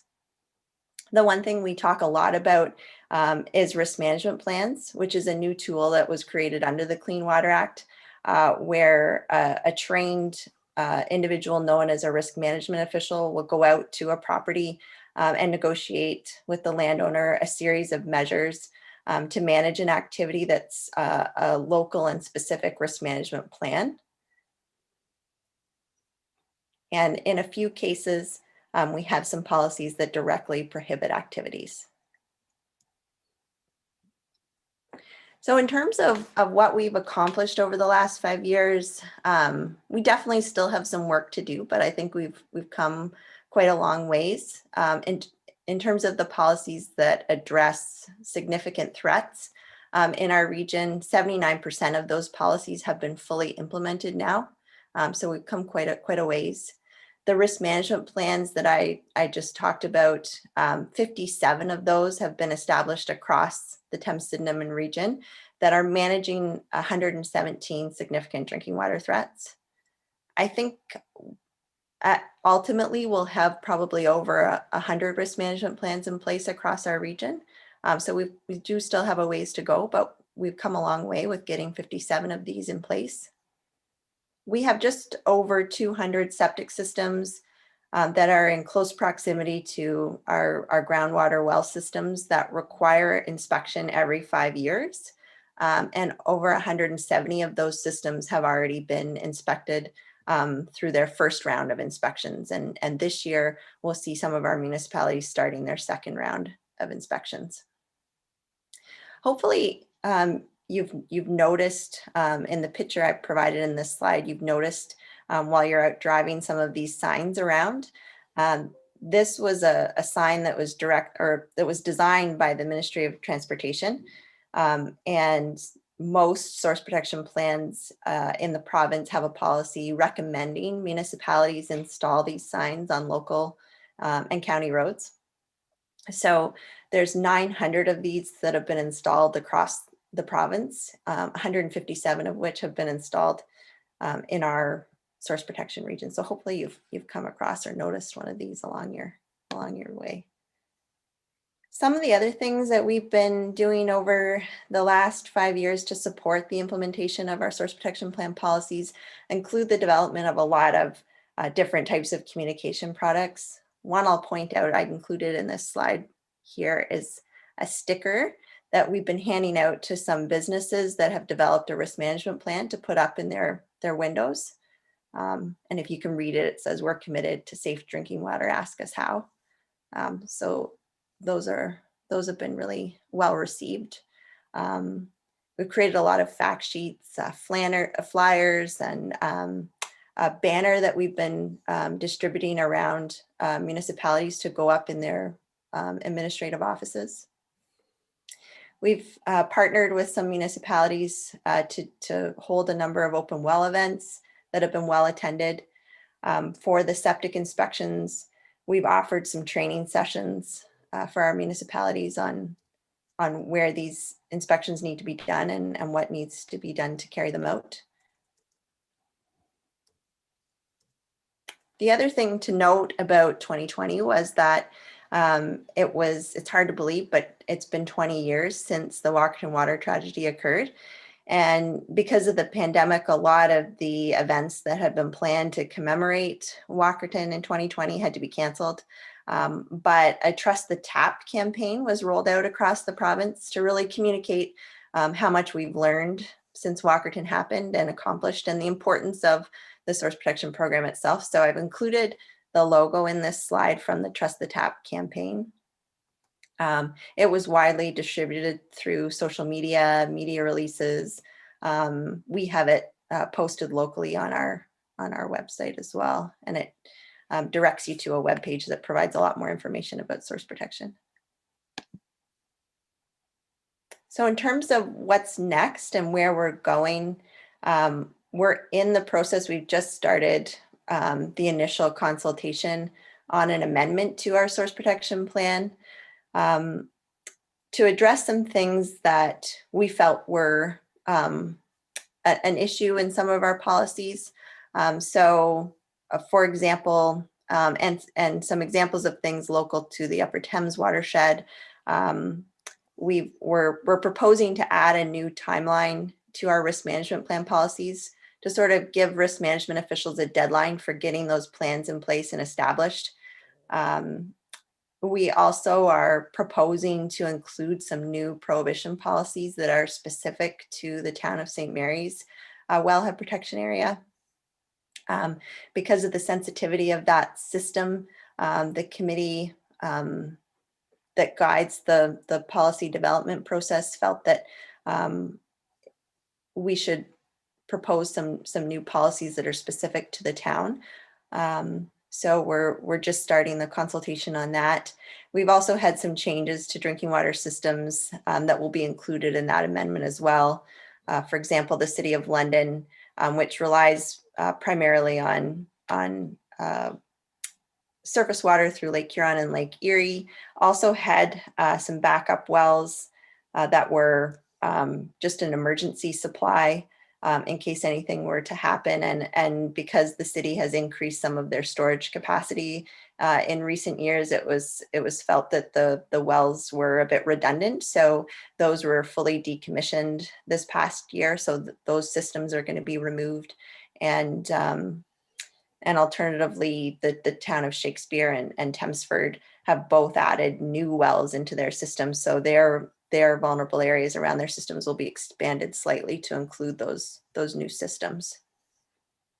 So as I said, consultation has started on that. We'll be carrying out the remainder of the consultation through 2021 on those changes, and we'll be submitting them by the end of this year. We'll also be initiating a second amendment to our source protection plan sometime in 2021, which will capture some work that the County of Oxford is currently doing. So they have undertaken a technical project to remodel the vulnerable areas for 5 of their drinking water systems. So Beachville, Embro, Innerkip, Mount Elgin, and Thamesford. So depending on the results of that study, that could have significant implications in terms of changing the size and scope of those vulnerable areas. So we'll get the results of that. They're expecting that project to wrap up in the spring.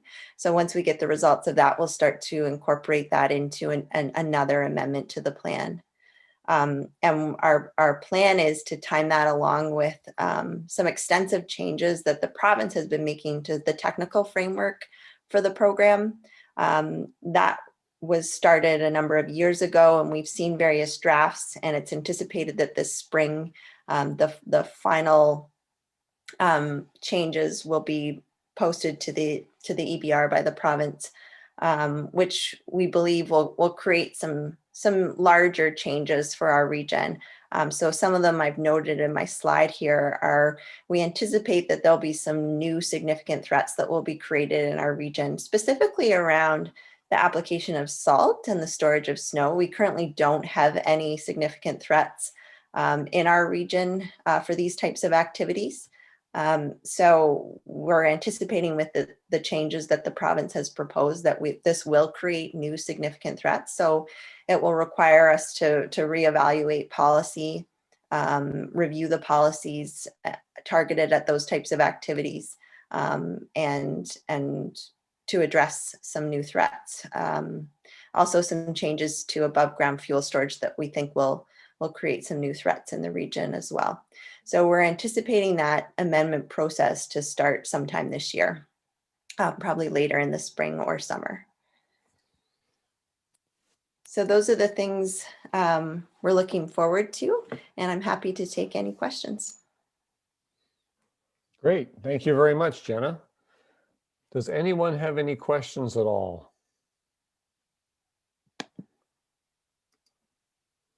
Anna. Thank you, Mr. Chair, and thank you, Jenna, for the presentation. I cannot believe Walkerton happened 20 years ago.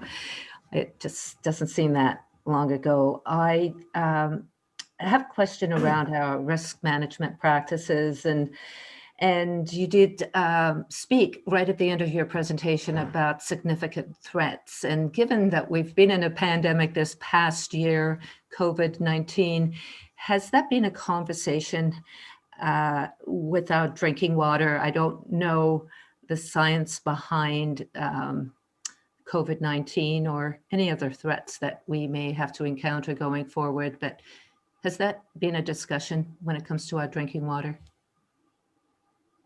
Jenna? For sure. So the significant threats that we direct policy at are all defined by the province. So we have a specific list of activities we're looking for that our policies are able to address. But one of the things that we've been raising with the province is sort of new and emerging threats, and whether these are going to be looked at in terms of being included in the source protection framework. So it's something we continue to raise, but at this point, we don't have any new threats that have been added. The last one that was added into the framework was a few years ago, and it was liquid hydrocarbon pipelines. But for the most part, there's a list of 22 drinking water threat activities, which were sort of required to implement policy for, and we can't really go beyond that without significant changes to the framework that has to be made by the province. So we continue to lobby for that. Some of the things that we've heard about that are emerging are things like microplastics, pharmaceuticals, things that are just sort of on the radar that we feel maybe should begin to be looked at through the source protection lens. So we continue to raise those issues with the province, and we'll see if they end up ultimately changing the framework to include those types of things. Okay, is that good, Anna? All right, Jim. Yes, thank you, Alan. Through you, Mr. Chair. Jenna, I'm just very pleased to hear and gratified to hear the what's been continuing to go on with respect to source water protection.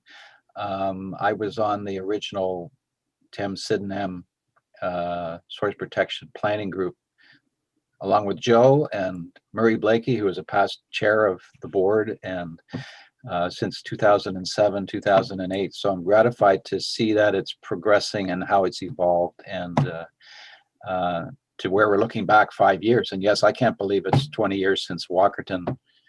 You know, we had staff and myself working the aftermath of Walkerton when from the public health units back then. So it's a long, it seems like a long time ago, but it feels like yesterday.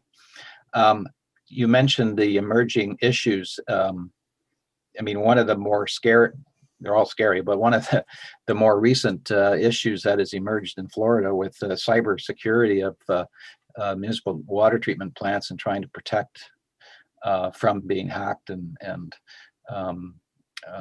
so maybe that's something to add to the list of potential items on the radar as part of a source protection item. Probably something you wouldn't think of, but here it is.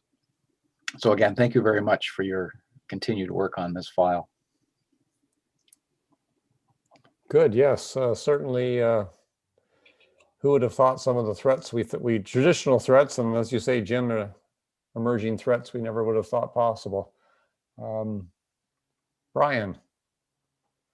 Thank you, Mr. Chair. Yes, thank you for your report. In one way, it's good to see that the traditional, some of the traditional items such as oil tanks and stuff are becoming not really a threat anymore, which is good. But in other ways, like Jim mentioned, there's always new threats. So it's important that we stay digital on top of this.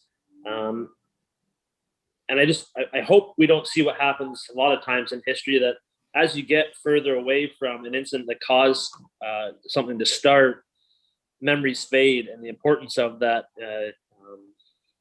initiative loses its zeal. I'm glad to see that municipalities are really still focused on this and are still developing and taking it seriously. I hope that all levels of government do, and that it doesn't get overpowered by other objectives, because it is such an important. You only have one source of water, and once it's contaminated, that's a huge issue that can't be easily solved. So, thank you for continuing the work on this front. Okay, any other questions or comments? Seeing none, yes, thank you very much, Jenna, for your presentation. Really appreciate it. And yeah, as what Brian said, keep up the good work. All right, we just have a couple of items left in our agenda for today's meeting. And I have been asked if we could take a short break.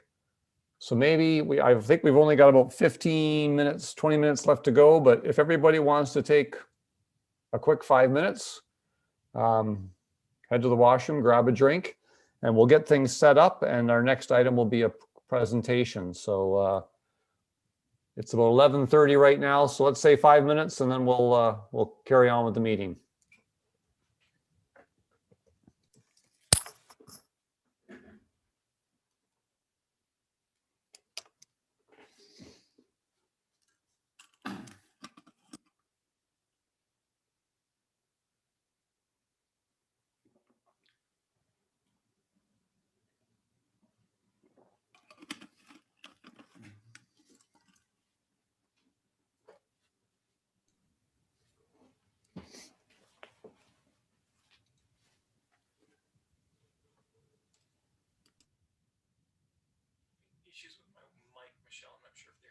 not. I'm just going to try and get this started, but I'll pause it if I need to.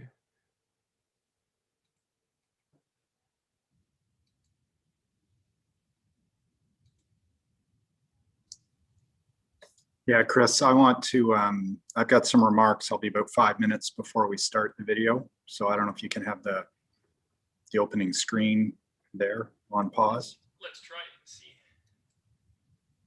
And then I should be able to pause it. Is that all right? I lose the visual of everybody is the only problem if I have that up. Oh, I see. So Well, I mean, I'll go back. It's not a hassle for me to put it back up. I just, worrying about it not working. So I will just go back. No worries. Not a big deal. yeah, okay. Yeah, everything's working so far.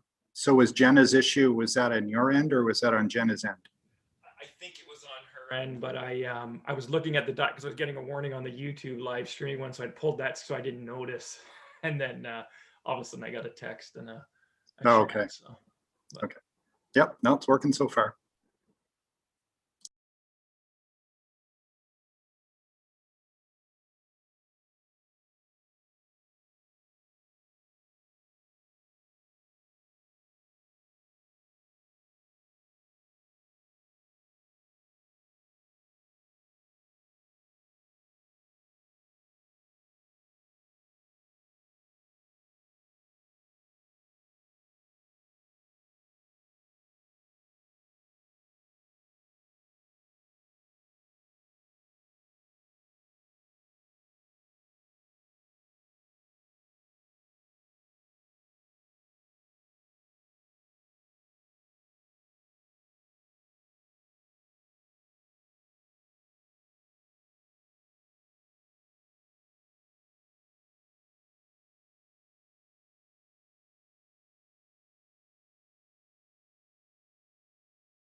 How'd you manage to get your hair cut, Ian? A $50 set of clippers on Amazon and a willing wife. I was scared at the beginning, but I'm good now. Yep.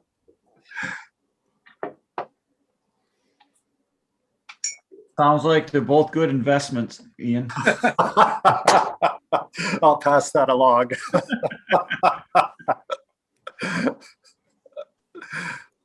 Hey, it's live and recorded. You can play this over and over again. Or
Well, we'll just give people another minute here and then we'll get going again.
Okay, well, hopefully everybody's had a chance to take a bit of a break there, and then I think we should get things underway again. Next item we have on the agenda is item number 10. It's a presentation. And today, as part of our annual general meeting, we have a recognition for Dr. Doug Bocking. And I'm going to turn over to Ian, and he's going to provide us with a bit of an introduction. So over to you, Ian. Great, thanks, Alan. I'll just say, Alan made this remark earlier that this is not a normal annual meeting for us, but we're trying to have some elements that are the same. And one of them is trying to recognize individuals or organizations who've made a real difference to the watershed. And in past years, I think you recall, we presented some conservation awards. This year, it's about paying tribute to a former board member. And he was Dr. Doug Bocking. I'll just call him Doug. But he was a citizen representative from London on the board. So I'd like to provide just a few remarks, and then we've got a video that we'd like to play, and we have this on our YouTube channel, and we'll share it at our full staff meeting in March as well. So just for some background, Doug served on the Upper Thames board from about 1992 to 2003. So a little while ago, but really his time on the board was defined less so in the boardroom, but he had an initiative and what I would call an unwavering commitment to have the Thames River designated as a Canadian Heritage River. And if you're not familiar with that program, it's a national program. There are 40 rivers in Canada recognized as Canadian Heritage Rivers. You know, it's quite an accolade. The Grand is also designated as well. I'll say in the video as well, but Doug really became a full-time employee of Upper Thames for about 4 years because it's a complicated process, but he led the Upper Thames and the Lower Thames in this process with all kinds of community volunteers and staff to develop background studies, nomination documents, a management plan. And the whole thing culminated in 2000 with the designation of the Thames as a Canadian Heritage River. So it was never a slam dunk. There's a lot of effort involved, and he led it from start to finish. And really that's, for staff at Upper Thames, that's how we knew Doug. Avid canoeist, outdoors person, and just committed to this cause. He was a very humble person. And honestly, it wasn't until a lot later that I think a lot of us became aware of all his other credentials in terms of community service. And some of those things, he was a World War II veteran. He was a surgeon. He practiced medicine in Montreal, in Hawkesbury, in Boston, but most of his practice was in London around internal medicine and rheumatology.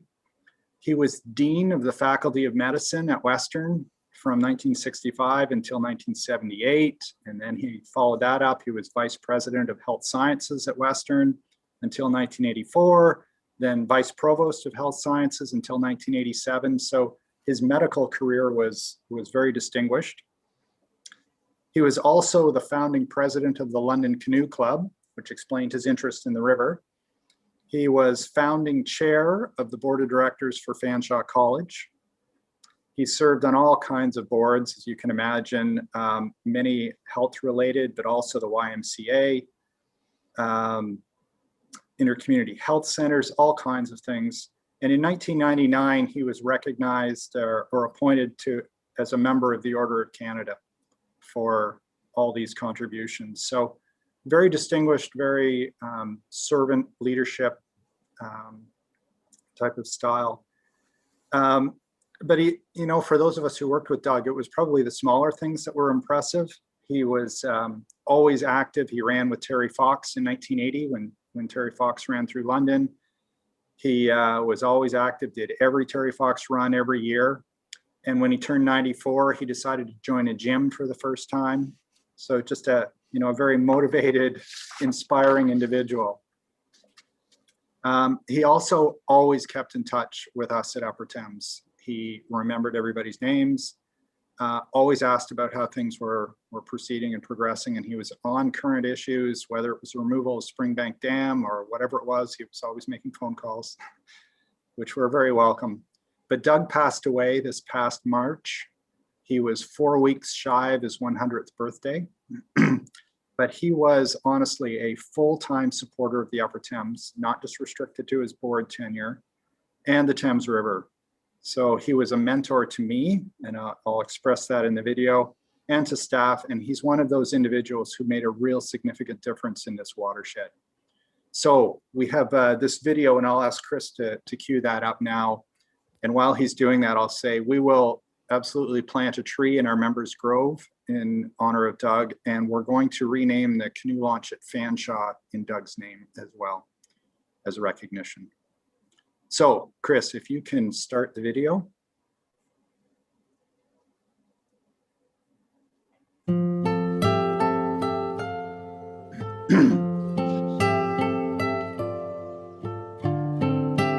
Doug Bocking was one of the London representatives on our board of directors, and he was on the board for about 12 years.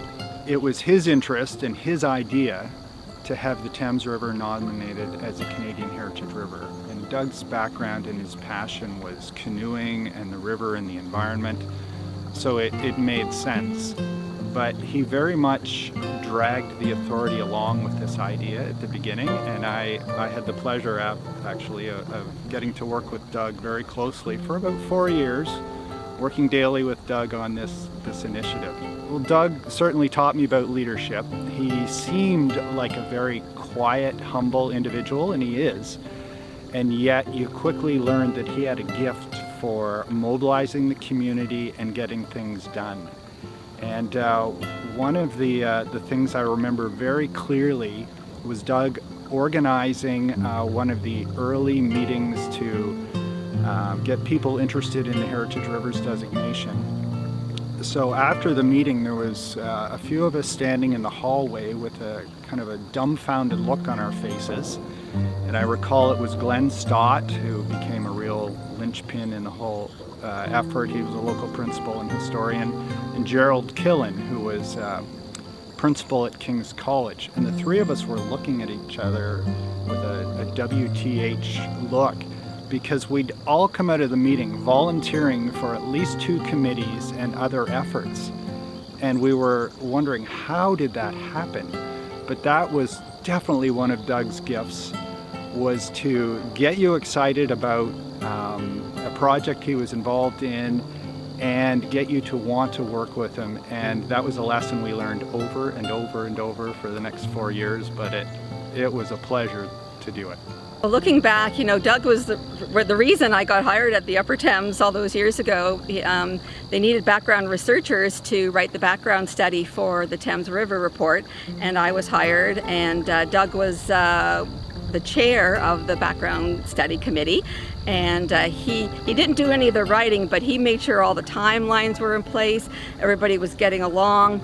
Deadlines were met, and even after designation, he continued on the implementation committee. He chaired these committees for years. again, he took he was a humble man. He took a background role, but he came to all the meetings. He came to all the events we hosted. Yeah, he was ever present and a calming influence to me. You know, as I would get frazzled over deadlines or things not working out or how are we ever going to make this work, he always just assumed it would, and it did. And he helped every way he possibly could. I had the pleasure of traveling with Doug as part of the Heritage Rivers effort. So in 1998, Doug and I traveled to Vancouver for the annual Heritage Rivers Conference. And Doug didn't know it, but he was going to receive the Award of Merit, which was to recognize a Canadian who had put a lot of effort into mobilizing their own community to benefit the river. So that was great for Doug. But we were there for the week, and he and I shared a hotel in Vancouver. And I was interested. I got up what I thought was early in the morning to go for a run before breakfast. But I'd wake up and Doug would already be dressed in his running clothes. So the two of us would do a 5K before breakfast. Doug was 77 and I was about 33. And we did that every morning. And if we had free time during the week, he took me hiking in North Vancouver, up Grouse Mountain.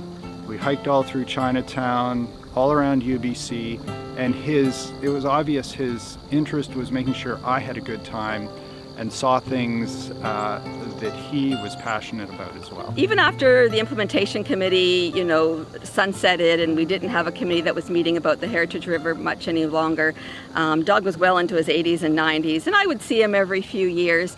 And the first thing he would ask is, how is everybody at the Upper Thames? What's happening with the Heritage River reports? And, you know, what are the happenings? And he was always well in tuned with the community and was truly interested in what we were doing and what we were doing for the river and how the community was enjoying it. So even though he wasn't himself able to get out as much as he'd like to, he remembered names and places, and just a lovely man. So Doug taught me a lot about leadership, and there's three qualities that I always think of with Doug. And most people who met Doug just assumed he was very quiet, humble, and he was. And yet the first quality I learned from him is never give up. And his efforts, his dedication to this Heritage Rivers nomination was unbelievable. He was basically a full-time employee of the Upper Thames for 4 years. And if you want to ask Nora Pond about it, he kept her busy for 4 years writing letters and thanks. So never give up was number one. Number two was ask for help. Doug was great at the vision and the idea, and he was great at mobilizing people, but he also knew you can't do it alone. So he had a tremendous network of people from the university, from the local canoe clubs, the local natural society, and he just had this gift for inviting you and making you want to help. So that was a real talent. And the third thing was to be gracious and say thanks.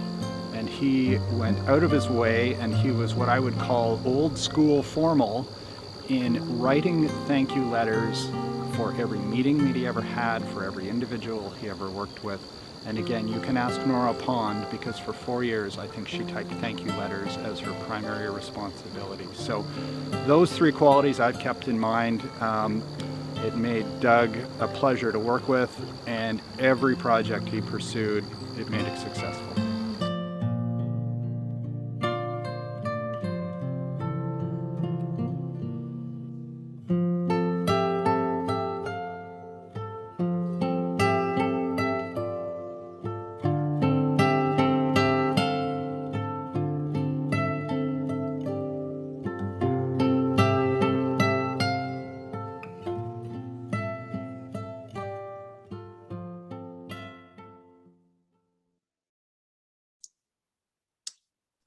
So, Mr. Chair, that's thanks for the time. And again, Doug had a big influence on this organization.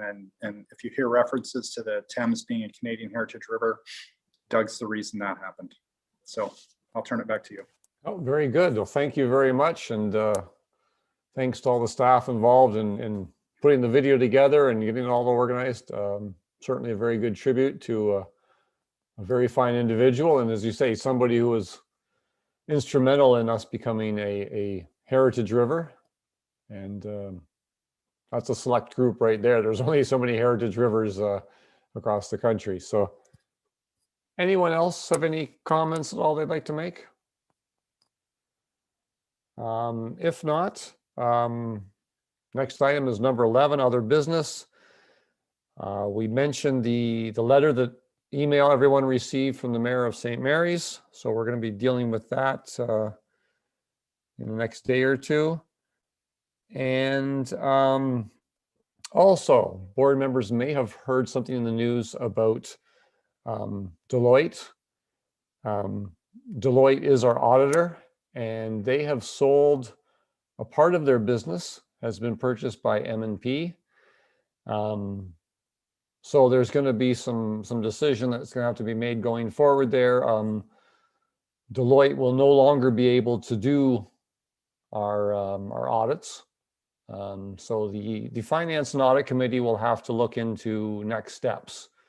We have to get through this year's audit, and the sale of the business is going to take place March 1st, which is right in the middle of our audit. So it's a bit of a complicated scenario, but just in case any of you had heard this in the news and were wondering, the Finance and Audit Committee will be dealing with this issue. So that's all I have for chair's remarks. Ian, you don't have any other remarks for today's meeting? So, and there's nothing today for closed session. So with that, unless there's any other items, we will have item number 13, which is adjournment. Marie, would you care to adjourn the meeting, please? Hi. Yes, so moved. All right, thank you very much. Appreciate everyone. Thank you for sticking around to the end. Certainly not our usual annual general meeting, but still a very good meeting, and very good to recognize our longtime service awards for staff and to recognize a former board member. So thank you very much, everyone. Take care, and we'll talk to you soon. Thank you, Mr. Chair. Thank you.